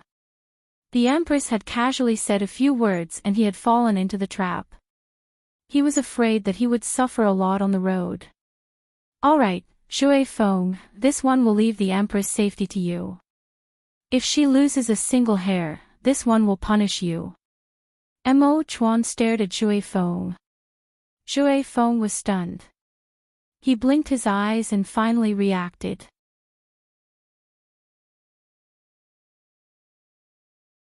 Chapter 1023. Emperor, Emperor, Emperor. Zhui Feng stuttered as he looked at Imo Chuan. His face looked like he had eaten a bitter gourd. He wanted to ask, could he take back the words he said? It wasn't that he didn't have confidence in himself, but if the Empress really lost a single hair, how could he explain it to the Emperor? Alright, then this matter is decided. Zhui Feng, go prepare the carriage and luggage. We'll leave in the morning. Chen Ning spoke again, not allowing Zhui Feng to go back on his words. Zhui Feng felt that Xiao Si was right, his head was made of wood. He couldn't help looking at Imo Chuan, but Imo Chuan didn't even look at him. Zhui Feng, why aren't you going? Imo Chuan said. Ah. Yes. Zhui Feng's eyes popped out in disbelief. The Emperor was really sending him alone to protect the Empress and find a divine doctor? He did not dare disobey, so he braced himself and agreed. He turned around and glared at Xiao Si, who was making a face at him before walking out with large steps. Chen Ning slowly walked in front of the bed and looked at the unconscious Chu Xiaobai. She half-kneeled in front of the bed and reached out a hand, gently stroking Chu Xiaobai's cheek. She slowly said, Xiaobai, believe me, I will definitely find a divine doctor to cure you. You have to wait for me to come back. I'll count to 3 and if you don't say anything, it means you agree and you can't go back on your word. 1, 2, 3. Alright, time's up. Then we'll make an agreement. No matter what, you have to wait for me to come back. I believe you can hold on, isn't that right, Xiaobai? Chu Xiaobai silently laid there. There was no expression on his thin face at all, not even his brows moving at all. A drop of crystal-clear tear fell onto his face. Chen Ning raised her head and a smile appeared on her teary face again. Xiaobai, you're the one who keeps your promises the most. Since you've already promised me, you have to keep your word. If you dare die before I come back, I will never forgive you. Not in this life, not in the next life, and not in the next life after that. She wiped her tears and stood up. She took a deep look at Chu Xiaobai. Dr. Zhang, please keep him alive no matter what. I will definitely find a divine doctor to save him, I'll leave it to you. She bowed down to Dr. Zhang. Empress, this old minister doesn't deserve this. This old minister will do his best to keep King Jingnen's life. I hope the Empress trip will be smooth and you will be successful. Dr. Zhang quickly kneeled down. His face revealed a look of fear and excitement. He had already heard of Chen's intelligence and thought. He had heard that Qin Ning was extremely intelligent and thought that she was Qin. At the thought of being fortunate enough to meet the world's #1 genius doctor, he began to get excited. Ning, follow me back to the palace first. I still have something to tell you. Mo Chuan grabbed her waist and brought her away without saying anything. Before leaving, he said, Xiao Si, you stay here. If there is any news, immediately report it to me. Chen. Xiao Si immediately agreed. He looked out the dark window and his heart was filled with sympathy for Zhui Feng. When the two of them returned to the palace, Missouri Chuan closed the door and stared at Qin Ning without saying a word. Mo Chuan, I have to go. I can't let Xiao Bai lie there like a living dead. Even if there is only a sliver of hope, I have to try it.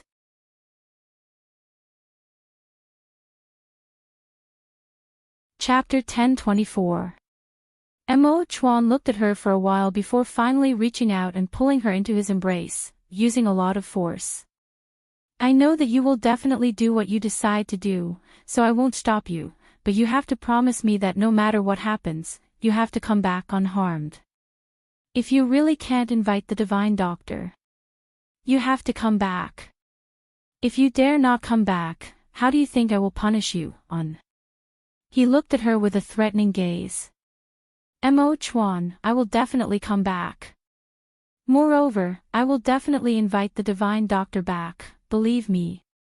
She looked into his eyes with confidence. He nodded and didn't say anything more. He just squeezed her hand tightly. He knew more about how difficult the #1 divine doctor in the world was, but he was not willing to break her confidence. He also hoped that she really had a way to invite the divine doctor and save Chu Xiaobai's life. All right, rest here for a bit. I'll prepare the things for you. Once the sun rises, you can leave. Mo Chuan carried her to the bed and placed her on the bed. Mo Chuan, what do you need to prepare? Of course it's something you need. Be obedient and wait for me here. Mo Chuan turned around and left after saying this. She laid on the bed and closed her eyes, but all she could see was Chu Xiaobai's thin yellow face. Tears unknowingly flowed down from the corner of her eyes. Xiaobai, believe me, I will definitely save you. No matter if that divine doctor is a human or a ghost, even if he is an immortal from heaven, I will bring him back to save your life. Mo Chuan came back again. His footsteps were soft and silent, so she did not hear them at all. He stood in front of the bed and saw her silently crying, his heart filled with pain. She was crying for another man, but he could only watch, unable to do anything because his heart was just as painful as hers. Silly girl, you're not allowed to cry anymore. You're crying for Xiaobai, aren't you afraid I'll be jealous? He hugged her and wiped the tears from the corner of her eyes, pretending to be angry. She opened her misty eyes to look at him and softly said, You definitely won't be jealous of Xiaobai. But seeing you cry, my heart will ache. He used his finger to wipe the new tears from the corner of her eyes. Ning, don't cry. She blinked her eyes and tightly leaned her head into his chest, revealing a tearful smile. In this world, only Mo Chuan understood her heart like this and felt pain for her. Her gaze suddenly fell on the two bags he brought back, one big and one small, and her eyes widened in shock. Mo Chuan, what is this? This is for you to use on the road. Come, there are some things you don't know how to use. I'll teach you. Mo Chuan opened the small bag and took out a belt before tying it around her waist. This is not an ordinary belt. This is a very intricately crafted hidden weapon. It has a very nice sounding name. Peacock spreads its tail. Do you want to try its power? This name sounds good. Is this a very powerful hidden weapon? Mo Chuan's face instantly changed as he shouted, "Don't move, you definitely can't move." In a flash, he had already appeared behind her. His back was already drenched in cold sweat.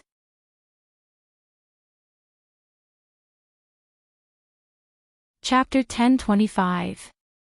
What, did I activate the mechanism? Chen Ning did not move at all. She found that her finger was pressed against a small protrusion. Turn around, face this screen, and then press it down. Mo Chuan's large palm pressed against her finger and he gently used some force. There was a slight chi sound, as if a dense rain was falling on the ground. Chen Ning's eyes fell onto the screen in front of her and she was filled with surprise and joy. She couldn't help letting out an sound. He saw that the solid red sandalwood screen was densely nailed with dozens of tiny silver needles. Each needle had penetrated into the wood. One could imagine how strong the mechanism of these hidden weapons was. This peacock tail opening is truly powerful. Chen Ning clicked her tongue in wonder as she fondled the belt. Mo Chuan said, "The most powerful part of this hidden weapon is that it is silent when it is fired. Even if the other side is a martial arts expert, they would not think that you would have this hidden weapon on you. As long as you face him and press the mechanism, he would not be able to escape no matter how strong his martial arts are. What about you? With your kung fu, can you dodge it? You want to try?" Mo Chuan raised his brows. "I'll try." She suddenly turned around and faced Mo Chuan as she placed her finger on the belt. Mo Chuan was shocked. He never thought that she would try it just like that, not giving him any time to prepare at all. He did not have time to think about it. Suddenly a crane's shadow floated over her head, looking very beautiful. When it fell to the ground, it was already behind her. He heard her laugh. "What are you afraid of? Could it be that I'll really use a hidden weapon on you?" Mo Chuan gritted his teeth. He turned around and saw the faint smile on her lips, causing his heart to feel warm. He could finally make her reveal a smile. So what if she laughed at him? "You have to keep this belt on you, you can't take it off no matter what happens. I'm not by your side and Zhui Feng's mind is not flexible enough, so I'm afraid he won't be able to take care of you. You don't know martial arts, but with this peacock tail opening, even if you meet a martial arts expert, you don't need to be afraid. There is an anesthetic in this needle, so once the other side is hit, they will become weak and you can do whatever you want with them." He was not assured, so he gave her a few more warnings.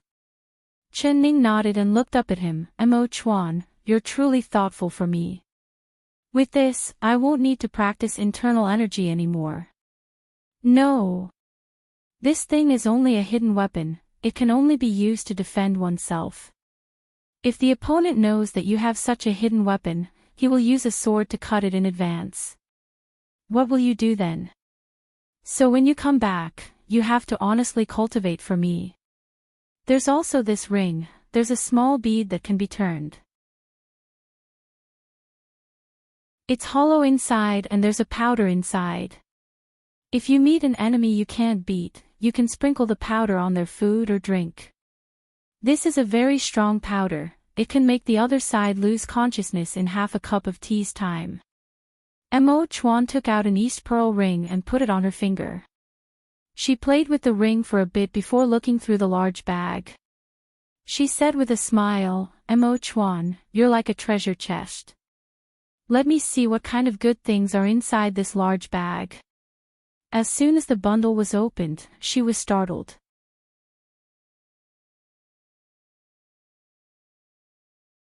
Chapter 10:26. Chen Ning looked at the thick and thin cloaks. There were fur and gauze cloaks, and her chin almost dropped. Bring them all. You can't be cold, hungry, or sick on the road. In short, you have to come back without a single hair on your head. Mo Chuan had a serious expression as he looked at her. Chen Ning stuck out her tongue and did not argue with him. It was fine if she brought them. After all, it wasn't her that was carrying these things, it was the horse. All right, all right, all right. I'll bring them all. She tied up the bag.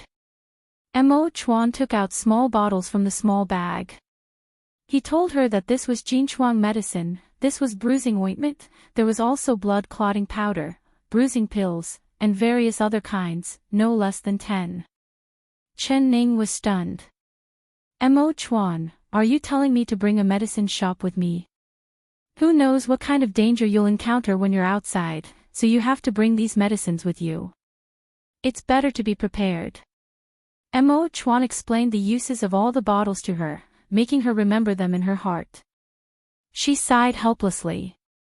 She braced herself and memorized every single word. Mo Chuan, what is this? She finally saw Mo Chuan put all the bottles and ointment into the bag. She was shocked to see him take out a small bag from the large bag.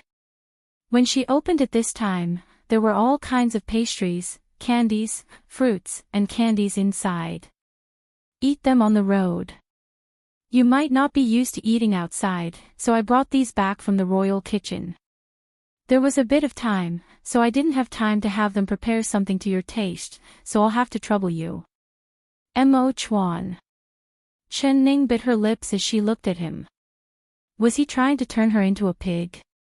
She wanted to laugh, but her heart was filled with a sour feeling. This is silver bills, there's around 2,000 silver coins for you to use on the road. I didn't prepare too many silver bills for you because these things are too eye-catching and can easily attract the attention of the Jianghu's thieves. This is a bag of broken silver, you can use it to pay for meals and find a place to stay. There's also this, keep it on you. This is a cinnabar seal, you can take out money from any West Chu bank with it. You can take out as much as you want and keep it with you in case you need it. Mo Chuan gave her a bag of money. It was heavy and there was also a box of silver bills. Finally he placed a small seal in her palm. Chen Ning held the small seal and her heart felt warm. She said in a soft voice, all right, I'll remember it. Also, Mo Chuan thought about it and said, that divine doctor's temper is very strange. It's fine if you can invite him, but if you can't, I won't allow you to agree to any of his rude requests. If he wants power or money, I can give it to him, but there is one thing that I will never agree to. He looked at her. She nodded, I know, I understand. She had a smile in her eyes, what I know. Mo Chuan thought about it and finally shook his head, all right, I can only think of this for now. Is there anything else you need to bring? Mo's lips, Chen, Ning, Mo, Chen, go. A soft fragrance filled his nose and Mo Chuan couldn't help being stunned. He prepared to hug her for a deep kiss, but she slipped away from his embrace like a fish. Mo Chuan, I'm leaving. You can be assured, I will definitely invite the godly doctor back.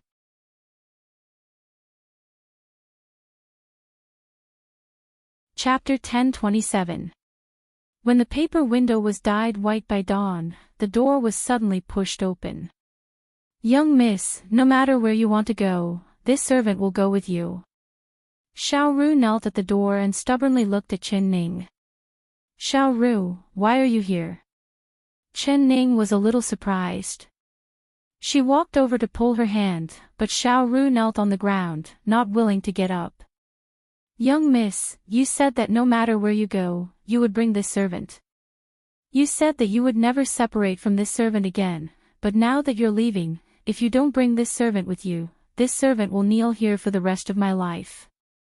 Xiao Ru said with tears in her eyes. Chen Ning hesitated for a bit, I need to do something, so it's not convenient to bring you. Obediently stay here and wait for me to come back. Be obedient. This servant understands. Young miss, you think this servant is stupid, right? Xiao Ru blinked her eyes and tears began to fall. Silly girl, I'm not saying you're stupid, it's just that the road will be very hard. This servant is not afraid of hard work. Young miss, this servant is not afraid of danger. This servant wants to be with you, so I beg you, please bring me with you. This servant can also take care of your food and daily necessities along the way. Although this servant is clumsy, this servant will massage your shoulders, massage your back, and help you wash your face. Eldest miss, you said that no matter where you go, you will not leave this servant behind. Have you forgotten all of this? Xiao Ru knelt on the ground as she sobbed. Chen Ning felt a headache coming on. Her plan did not include Xiao Ru. This girl was careless and might cause trouble for her on the road, but she did say that no matter where she went, she would not separate from her. If she went back on her words, wouldn't that hurt Xiao Ru's heart? She looked up at Imo Chuan and gave him a look, telling him to reject Xiao Ru. She knew that Xiao Ru was most afraid of Imo Chuan. As long as Imo Chuan opened his mouth, Xiao Ru would not dare say a single word. Who would have thought that Imo Chuan would look at her and say to Xiao Ru, "It's fine if you follow, but you have to take good care of Ning, If she gets sick and loses weight, this one will not forgive you when she comes back." Xiao Ru was filled with joy and her tears turned into smiles. She kowtowed to Imo Chuan and said, "This servant thanks the Emperor. Emperor can be assured, this servant will take good care of the young miss." Chen Ning never thought that Imo Chuan would want her to bring Xiao Ru. She was very confused and couldn't help staring at Imo Chuan. What if they met danger? She didn't know any martial arts, so she couldn't protect Xiao Ru. Zhui Feng only had 2 arms no matter how strong he was. She was not afraid of danger, but she couldn't bear to let Xiao Ru face danger with her. Ning, it's good to have someone caring for you on this road. Xiao Ru has been by your side since you were young, so she understands you better than anyone else. If you keep her in the palace, do you want me to see this girl cry every day? Ning said with a smile. Mo, by Mo, Xiao Ning, Mo, Ru. Xiao Chin, Xiao to come. Xiao you are, you, Xiao you, Xiao, she, and. No need, you don't need to bring anything. Everything is already prepared. Chen Ning looked at Imo Chuan and thought of the bag full of clothes. It was enough for her and Xiao Ru to wear for several autumns and winters. It's almost dawn, so you should go. Remember my words, no matter what the result is, you have to come back.